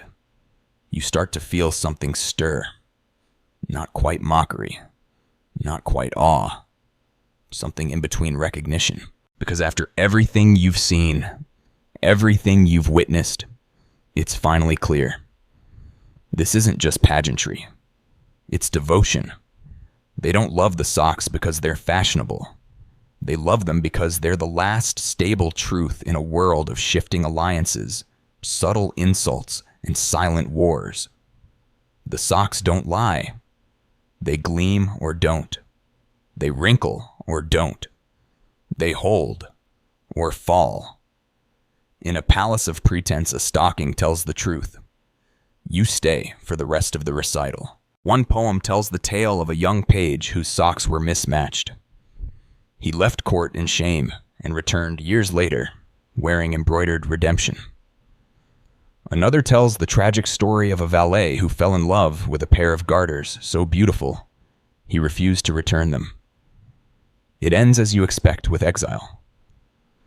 After the reading, you're handed a small booklet. Chansons pour les chevilles, songs for the ankles. Inside, you find a short piece attributed possibly apocryphally to the king himself. They bow when I rise, yet none see my rule more clearly than the ones at my knees. You walk out into the corridor dazed, not from the wine, from the sheer realization that this obsession, this cult of calfware, has birthed not just rituals and scandals, but literature. You head to the Royal Library curious now. You pull dusty volumes from shelves. One by one you find them. The seam and the sovereign hosiery as hierarchy. Garter. Politics, ankle power in the age of absolutism. Silken decrees. The hidden language of court fashion. There's even a comedic volume, Who Stole My Stocking, by an anonymous court jester, which includes the unforgettable line, My lord, your leg lies. You sit in the reading room under a fresco of Apollo and realize something else. The obsession with socks didn't just elevate silk. It codified culture. It created a whole framework, verbal, visual, emotional, for how power was expressed, measured, and remembered. Even now, in the present tense, the echoes remain. You think of the sock that vanished, of Levice's brush, of the queen's raised eyebrow, of the portrait with only legs, of the gift given in silence, and the garter that jangled like defiance. And you begin to understand that at Versailles, the most powerful statements were made below the knee. No crown shines without support, no robe drapes without foundation, and no step forward means anything unless the sock makes it look like a glide. So you close the book, and with it, a chapter of understanding. Evening deepens. Versailles glows under candlelight, each hallway flickering with gold and shadow. You walk slowly now, familiar with every rustle of embroidered silk, every echo of heels over marble. You've seen ceremonies, scandals, disappearances, devotions. You've studied the garters and the ghosts, and still there's one more place left to go. The royal treasury of wardrobe relics isn't marked. It's not listed on the guest maps. But if you follow the corridor past the king's private music room, take the second right, and gently push through a narrow wooden door, you'll find it. The room is cool. Still. Dust floats in amber beams of light from a single window, high and round like a watchful eye. And on the walls, cabinets. Each one holds a piece of the king's personal history. Not his swords, not his medals, but his stockings. The originals. Preserved under glass. You step closer. There's one from his coronation. Ivory silk with golden leaves embroidered in perfect symmetry. Beneath it, a note, worn at age 22. Whispered to have inspired the palace garden layout. Another pair, frayed at the toe, is labeled Rainstorm Retreat 1672. It's stained with a faint watermark. You remember the story, a carriage stuck in the mud, the king insisting on walking his socks soaked in the name of dignity. They were never cleaned. The stain became part of the legend. Then you see it. The one you didn't expect. The lost sock. Yes, it's here. It lies in a velvet box, cradled like a relic. No announcement. No fanfare. Just a small plaque that reads disappeared. Returned anonymously. No questions asked. You stare. It's intact. Soft. Familiar. The scarlet cross-stitch still vibrant. A slight wrinkle near the arch as though it never really wanted to lie flat. Historians still debate how it came back. Some say it was placed silently on Levice's pillow one night. Others claim it was found folded inside a prayer book in the chapel like a final confession. No matter. It's here now, whole again. But something about it feels changed, not damaged, evolved. You imagine it whispering its story from the shelf, of feet it never knew, of hiding places, of freedom and return. And suddenly you realize the true weight of this tale you've been following. It was never just about Louis XIV's socks. It was about everything they held. Power, precision, ego, beauty, strategy, devotion, resistance, art. You think of the noble who lost his place over a misplaced garter, the queen who watched her husband disappear into embroidery, the tailors who stitched philosophy, the worm that spun divinity, the poem whispered over ankles, the footsteps that still echo like rituals through mirrored halls. You sit for a moment longer in the quiet. There's no crowd, no applause, just you and a room full of silk ghosts whispering truths through lace and thread. You stand. You bow your head not in mockery, but in respect. And as you leave, you glance back one last time. The sock glints in the low light, still, silent, sovereign. And now the palace fades. The marble grows soft beneath your feet. The golden halls stretch longer and slower, and the mirrors dim until they reflect only shadows. Versailles no longer bustles. It exhales. You wander through its corridors once more, but this time, everything feels muted. The whispering nobles are gone. The echo of heels has quieted. The scent of rose oil and starch has faded into something more like memory than perfume. The sock, too, rests quietly now. No longer a symbol of power or control or scandal. Just fabric. Just thread. Just a story folded neatly in a drawer. You return to your own thoughts, your breath soft, your shoulders light. Perhaps you carry your own rituals, your own silent codes.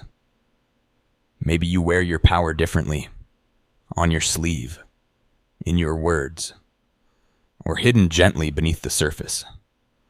Either way, you understand now. Sometimes the smallest details carry the greatest weight. The tiniest stitch, the quietest gesture, the most delicate thread. That's where meaning lives. So let your thoughts settle. Let your mind wander. The chandeliers are dimming. The candles burn low.